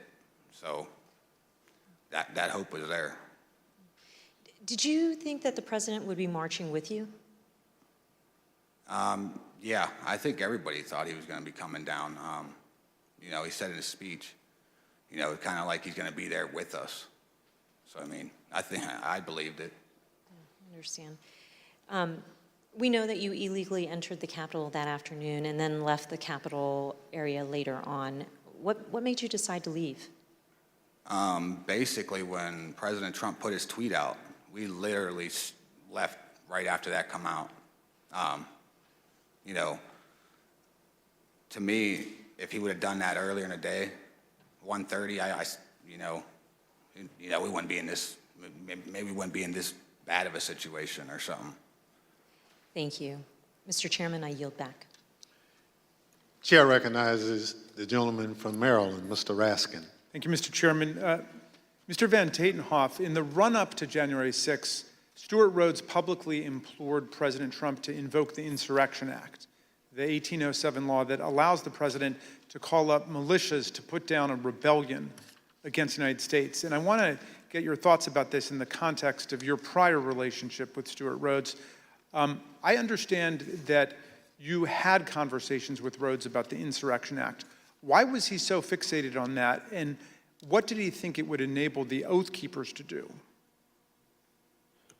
Well, I think it gave him a sense of legitimacy, that it was a path forward to move forward with his goals and agendas. I think we need to quit mincing words and just talk about truths. And what it was going to be was an armed revolution. I mean, people died that day. Law enforcement officers died this day. There was a gallows set up in front of the Capitol. This could have been the spark that started a new civil war, and no one would have won there. That would have been good for no one.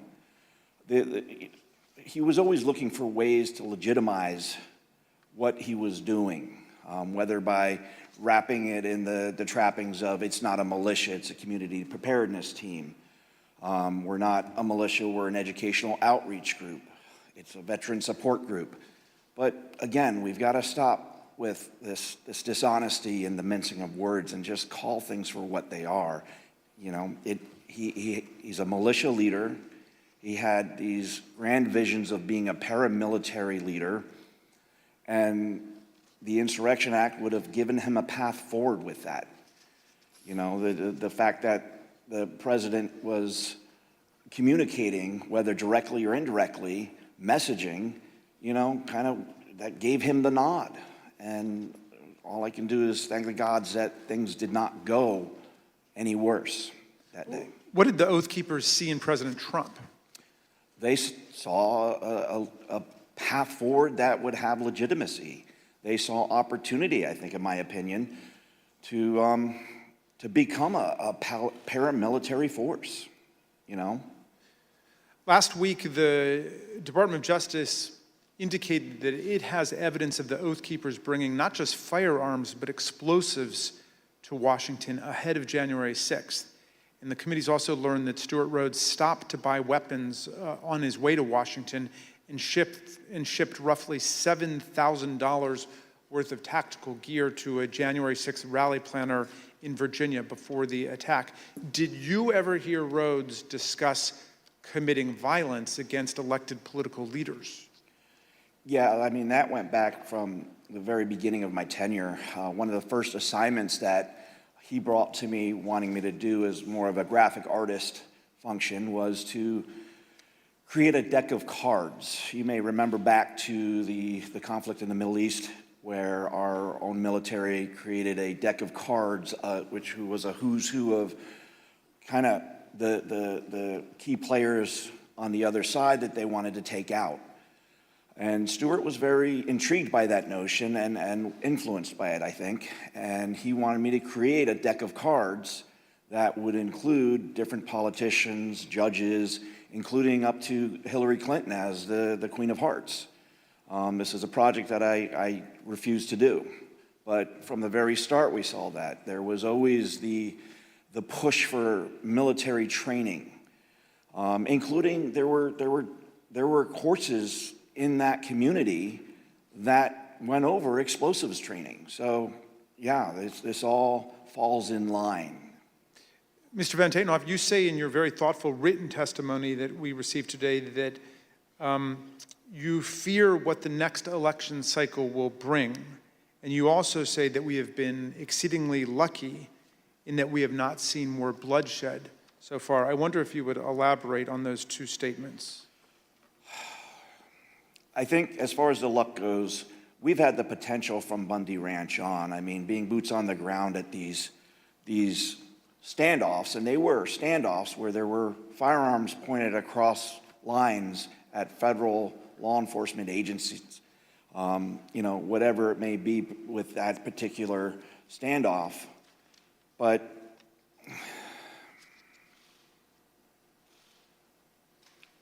I think we've gotten exceedingly lucky that more bloodshed did not happen because the potential has been there from the start.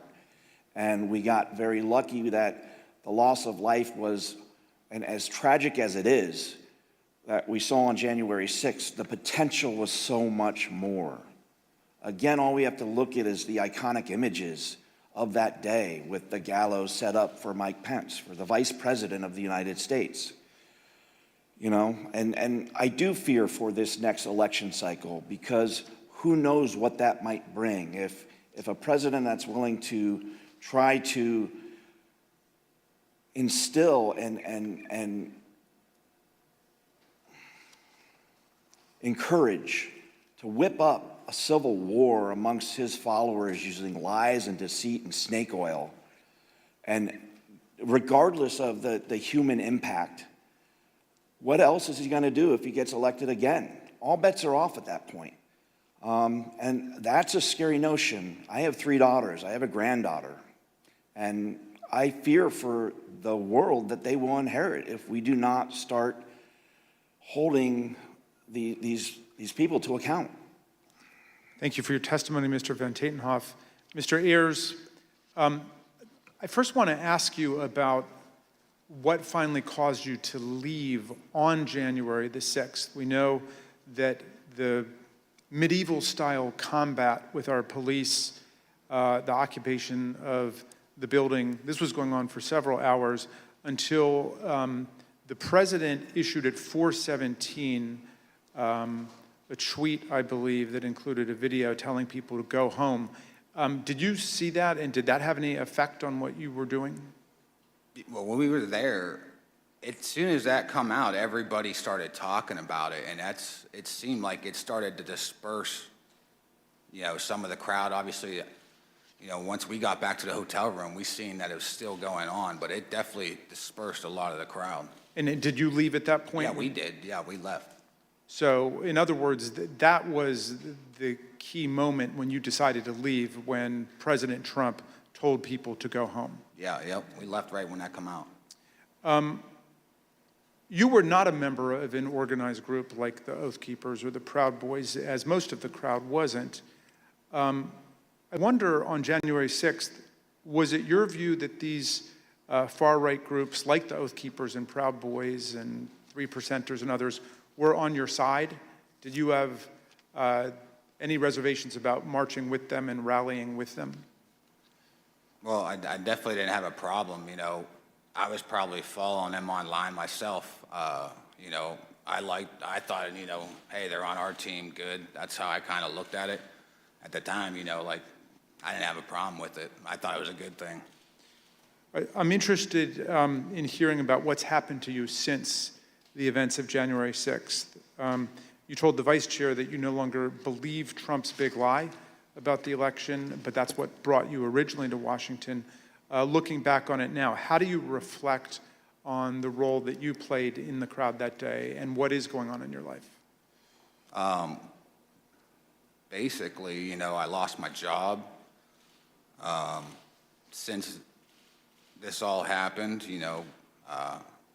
pretty much sold my house.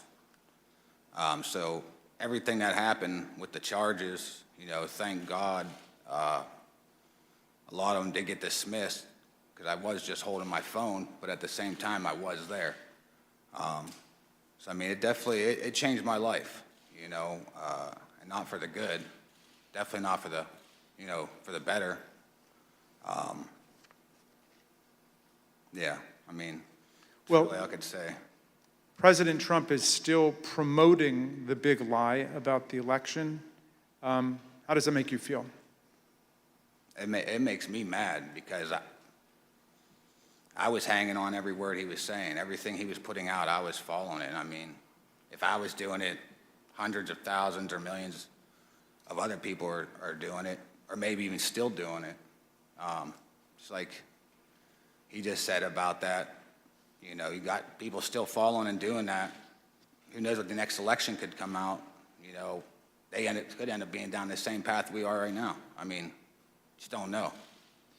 Mr. Ayres, I see that your wife has joined you today, and welcome to Washington. We know this has been very difficult on you both and your family. What lessons, finally, do you want the American people to learn from the way you and your family have suffered as a result of these events? Biggest thing is I consider myself a family man, and I love my country. I don't think any one man is bigger than either one of those. I think that's what needs to be taken. You know, people dive into the politics, and for me, I felt like I had, you know, like horse blinders on. I was locked in the whole time. Biggest thing for me is take the blinders off, make sure you step back and see what's going on before it's too late. Well, I want to thank you for your testimony and for appearing, both of you, today. And Mr. Chairman, I yield back to you. Gentleman yields back. I want to thank our witnesses for joining us today. The members of the Select Committee may have additional questions for today's witnesses, and we ask that you respond expeditiously in writing to those questions. Without objections, members will be permitted 10 business days to submit statements for the record, including opening remarks and additional questions for the witnesses. Without objection, the chair recognizes the gentleman from Maryland, Mr. Raskin, for a closing statement. Thank you, Mr. Chairman. When Donald Trump sent out his tweet, he became the first president ever to call for a crowd to descend on the capital city to block the constitutional transfer of power. He set off an explosive chain reaction among his followers, but no one mobilized more quickly than the dangerous extremists that we've looked at today. Seizing upon his invitation to fight, they assembled their followers for an insurrectionary showdown against Congress and the vice president. On January 6th, Trump knew the crowd was angry. He knew the crowd was armed. He sent them to the Capitol anyway. You might imagine that our founders would have been shocked to learn that an American president would one day come to embrace and excuse political violence against our own institutions, or knowingly send an armed mob to attack the Capitol to usurp the will of the people. But you know, Mr. Chairman, the founders were pretty wise about certain things, and at the start of the Republic, they actually warned everyone about Donald Trump. Not by name, of course, but in the course of advising about the certain prospect that ambitious politicians would try to mobilize violent mobs to tear down our own institutions in service of their insatiable ambitions. In the very first Federalist paper, Alexander Hamilton observed that history teaches that opportunistic politicians who desire to rule at all costs will begin first as demagogues, pandering to the angry and malignant passions of the crowd, but then end up as tyrants, trampling the freedoms and the rights of the people. A violent insurrection to overturn an election is not an abstract thing, as we've heard. Hundreds of people were bloodied, injured, and wounded in the process, including more than 150 police officers, some of them sitting in this room today. I want to give you an update on one officer who was badly wounded in the attack and is well known to the members of this committee because he testified before us last year. Sergeant Aquilino Gunnell is an Army veteran who spent a year on active combat duty in the Iraq War and then 16 years on the Capitol Force. Nothing he ever saw in combat in Iraq, he has said, prepared him for the insurrection, where he was savagely beaten, punched, pushed, kicked, shoved, stomped, and sprayed with chemical irritants, along with other officers, by members of a mob carrying hammers, knives, batons, and police shields taken by force, and wielding the American flag against police officers as a dangerous weapon. Last month, on June 28th, Sergeant Gunnell's team of doctors told him that permanent injuries he has suffered to his left shoulder and right foot now make it impossible for him to continue as a police officer. He must leave policing for good and figure out the rest of his life. Sergeant Gonell, we wish you and your family all the best. We are here for you.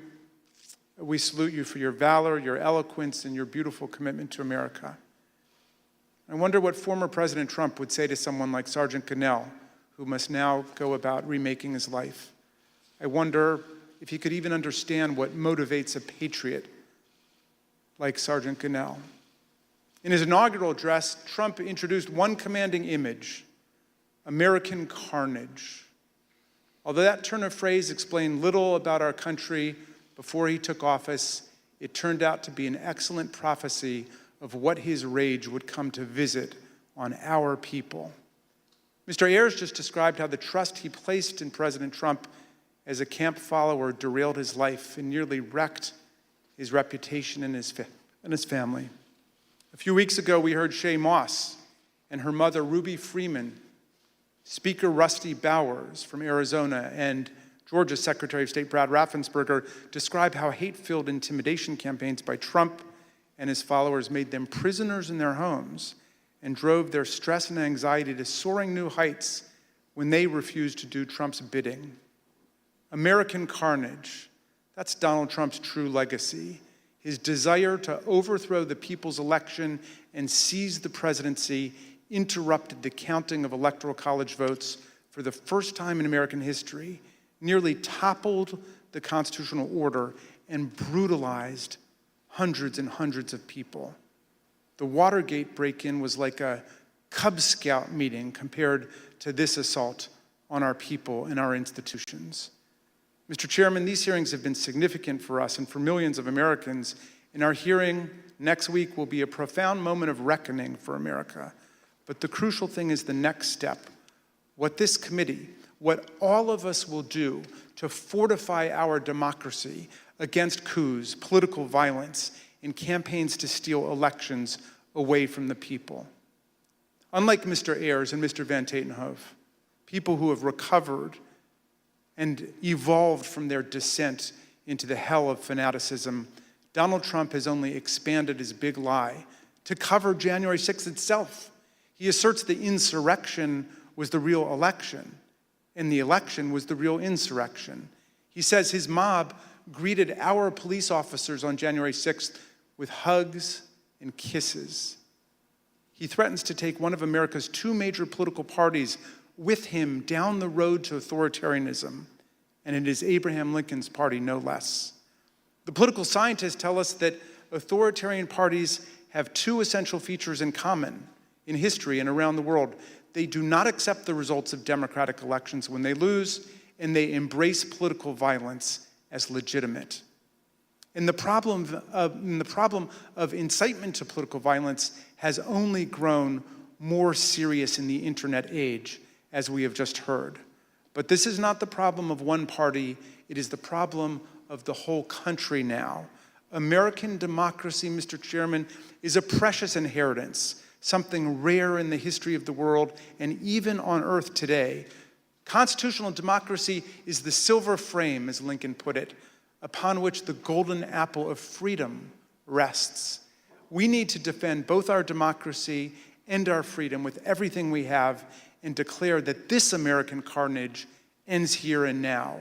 In a world of resurgent authoritarianism and racism and anti-Semitism, let's all hang tough for American democracy. Thank you, Mr. Chairman. I yield back. Gentleman yields back. Without objection, the chair recognizes the gentlewoman from Florida, Ms. Murphy, for a closing statement. Thank you, Mr. Chairman. At one of our first hearings, Chairman Thompson explained that the members of this committee would not spend much time talking about ourselves. Rather, we would let the evidence play the leading role. And the chairman was right, because this isn't about promoting ourselves as individuals, it's about protecting the country we love. And it's about preserving what actually makes America great: the rule of law, free and fair elections, and the peaceful transfer of power from one elected leader to the next. But if I may say a word about myself and why I'm proud to serve on this committee. I'm the only member of this committee who was not blessed to be born an American. I was born in Vietnam after the Vietnam War, and my family and I fled a communist government and were rescued by the US Navy and were given sanctuary in America. My patriotism is rooted in my gratitude for America's grace and generosity. I love this country. On January 6th, 4 decades after my family fled a place where political power was seized through violence, I was in the United States Capitol, fleeing my fellow Americans. Members of the angry mob had been lied to by a president and the other powerful people who tried to convince them without evidence that the election had been stolen from them. Some of them then tried to use physical violence to overturn the outcome of a free and fair election. Our committee's overriding objective is to fight fiction with facts, to create a full account for the American people and for the historical record, to tell the truth of what happened and why it happened, to make recommendations so it never happens again, to defend our democracy. To me, there's nothing more patriotic than that. Thank you. Mr. Chairman, I yield back. Gentlelady yields back. Without objection, the chair recognizes the gentlewoman from Wyoming, Ms. Cheney, for a closing statement. Thank you very much, Mr. Chairman. Mr. Chairman, let me put what you have seen today in a broader context. At the very outset of our hearings, we described several elements of President Trump's multi-part plan to overturn the 2020 election. Our hearings have now covered all but one of those elements: an organized campaign to persuade millions of Americans of a falsehood that the 2020 election was stolen by widespread fraud, a corrupt effort to pressure Vice President Pence to refuse to count electoral votes, an effort to corrupt the U.S. Department of Justice, efforts to pressure state election officials and legislators to change state election results, a scheme to create and submit fake electoral slates from multiple states. And today, you saw how President Trump summoned a mob to Washington for January 6th, and then, knowing that that mob was armed, directed that mob to the United States Capitol. Every one of these elements of the planning for January 6th is an independently serious matter. They were all ultimately focused on overturning the election, and they all have one other thing in common. Donald Trump participated in each substantially and personally. He oversaw or directed the activity of those involved. Next week, we will return to January 6th itself.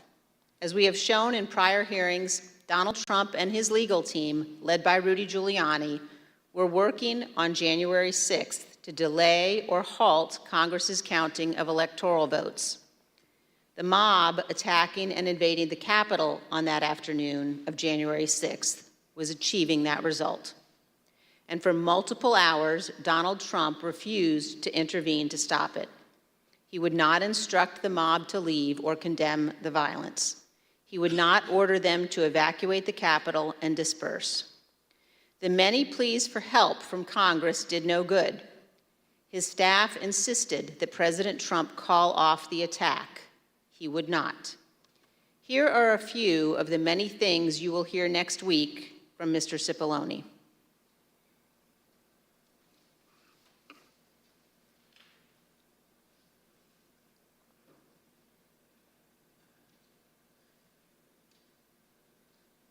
Is that right? I was, and others were as well. Was it necessary for you to continue to push for a statement directing people to leave all the way through that period of time until it was ultimately issued after? I felt it was my obligation to continue to push for that, and others felt it was their obligation as well. Would it have been possible at any moment for the president to walk down to the podium in the briefing room and talk to the nation at any time between when you first gave him that advice at 2 o'clock and 4:17 when the video statement went out? Would that have been possible? Would it have been possible? Yes. Yes, it would have been possible. And you will hear that Donald Trump never picked up the phone that day to order his administration to help. This is not ambiguous. He did not call the military. His Secretary of Defense received no order. He did not call his Attorney General. He did not talk to the Department of Homeland Security. Mike Pence did all of those things. Donald Trump did not. We will walk through the events of January 6th next week, minute by minute. And one more item. After our last hearing, President Trump tried to call a witness in our investigation, a witness you have not yet seen in these hearings. That person declined to answer or respond to President Trump's call and instead alerted their lawyer to the call. Their lawyer alerted us, and this committee has supplied that information to the Department of Justice. Let me say one more time, we will take any effort to influence witness testimony very seriously. Thank you, Mr. Chairman. I yield back. Thank you. Gentlelady yields back. In my opening, I mentioned how we look to our leaders to serve as a fail-safe if people in this country refuse to accept the results of an election. That's part of the way those in positions of public trust uphold their oath, how they show fidelity to the Constitution. In the run-up to January 6th, Donald Trump had an obligation to tell his supporters to accept the results of the election. Instead, he urged them to further along the path toward mob violence. The idea of mob violence makes me think of another sort of fail-safe. All across this country, there are different ideas about what role the federal government should play in our lives. In fact, up here on this dais, there are plenty of different ideas. But there are moments when the institutions of our federal government are the fail-safe. I am from a part of the country where, had it not been for the federal government and the Constitution, my parents and many more Americans like them would have continued to be treated as second-class citizens. The freedom to be able to vote without harassment, travel in relative safety, and dine and sleep where you choose is because we have a government that looks over the well-being of its citizens. This is especially important in moments of crisis. When we have a natural disaster that state governments can't handle on their own, when there's an emergency that requires action by our public health services or our military, we have a federal government. What happened on January 6, 2020 was another one of those moments in history that test the strength of our federal government. January 6th was an attack on our country. It was an attack on our democracy, on our Constitution. A sitting president with a violent mob trying to stop the peaceful transfer of power from one president to another. It still makes my blood boil to think of it. In a moment like that, what would you expect to see? You expect to see the President of the United States sitting behind a resolute desk in the Oval Office, assuring the American people that the attack would be repelled and the threat would be dealt with. You'd expect to be reassured that there was a fail-safe. Instead, the President of the United States sent the mob. He disregarded the advice of the people who had taken an oath to the Constitution. He oversaw a scheme aided by people whose loyalty was only to Donald Trump. There's nothing we can compare that to. There's nothing in our great nation's history that has ever come close to that sort of betrayal and dereliction. Thank goodness our system of government held in spite of a commander-in-chief who worked in opposition to what the Constitution designed. When this committee reconvenes, we'll tell the story of that supreme dereliction by the commander-in-chief, how close we came to a catastrophe for our democracy, and how we remain in serious danger. The chair requests those in the hearing room remain seated until the Capitol Police have escorted witnesses and members from the room. Without objection, the committee stands adjourned.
So for whatever reason, we all have to learn from this mistake. Was it both of them that apologized to you, or just Ayres? Just one. Ayres. The one on the right, right? Yeah. So, I don't know if the other person recognized me or not, but I didn't lose anything. So. Thank you very much. Thank you, Sergeant. What did Ayres say to you? He just apologized to them and to probably the other officer as well. So.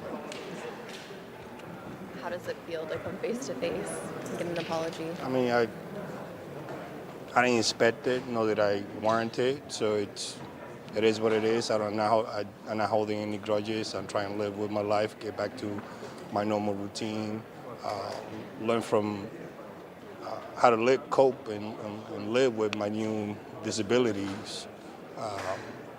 Unfortunately, that's not the way I wanted to retire. I wanted to complete my year until I no longer able mandatory retirement, but unfortunately that's not the case. So, do you ultimately blame the president for what happened to of course, you? I mean by dereliction or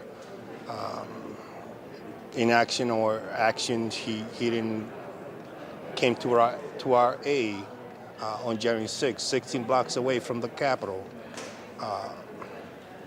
And learning what we have learned from the January 6th committee, he had a role in it, or he could have had a role by stopping it. So it's either way, he had a role to play, and he didn't.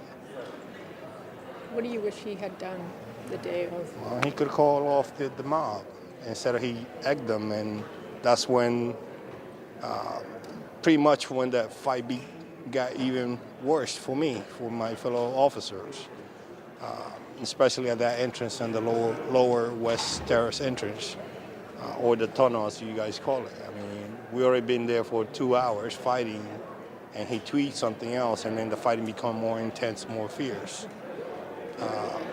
I was not aware of the tweet, but based on the fighting and based on the evidence that was provided, that's exactly what happened. People became more antagonized and more desperate to beat us up, and they did. Was this handshake a way to, in your opinion, to make them look like they've learned their lesson? Do you think it was a photo op, or do you take it as genuine as they were offering that testimony today? I'm not a Christian person too much, or as much as I would like to. I hope that if he did that, it will be in good faith instead of like a photo op, so he could show the judge that he wanted leniency. I'm at peace with myself, and that's what matters to me. How did it feel shaking the hand of someone or two people who were there January 6th, who called you names? Well, one person, but he was part of the Oath Keepers who said people are malicious, racist, etc. What did it feel like to hear that testimony and then have them shake your hand in that moment, knowing that you had to fight for your life literally on January 6th? Like I was saying earlier, just like his life has been upended, like so has mine. He's trying to go on with his life, whatever repercussions are pending for him. I'm trying to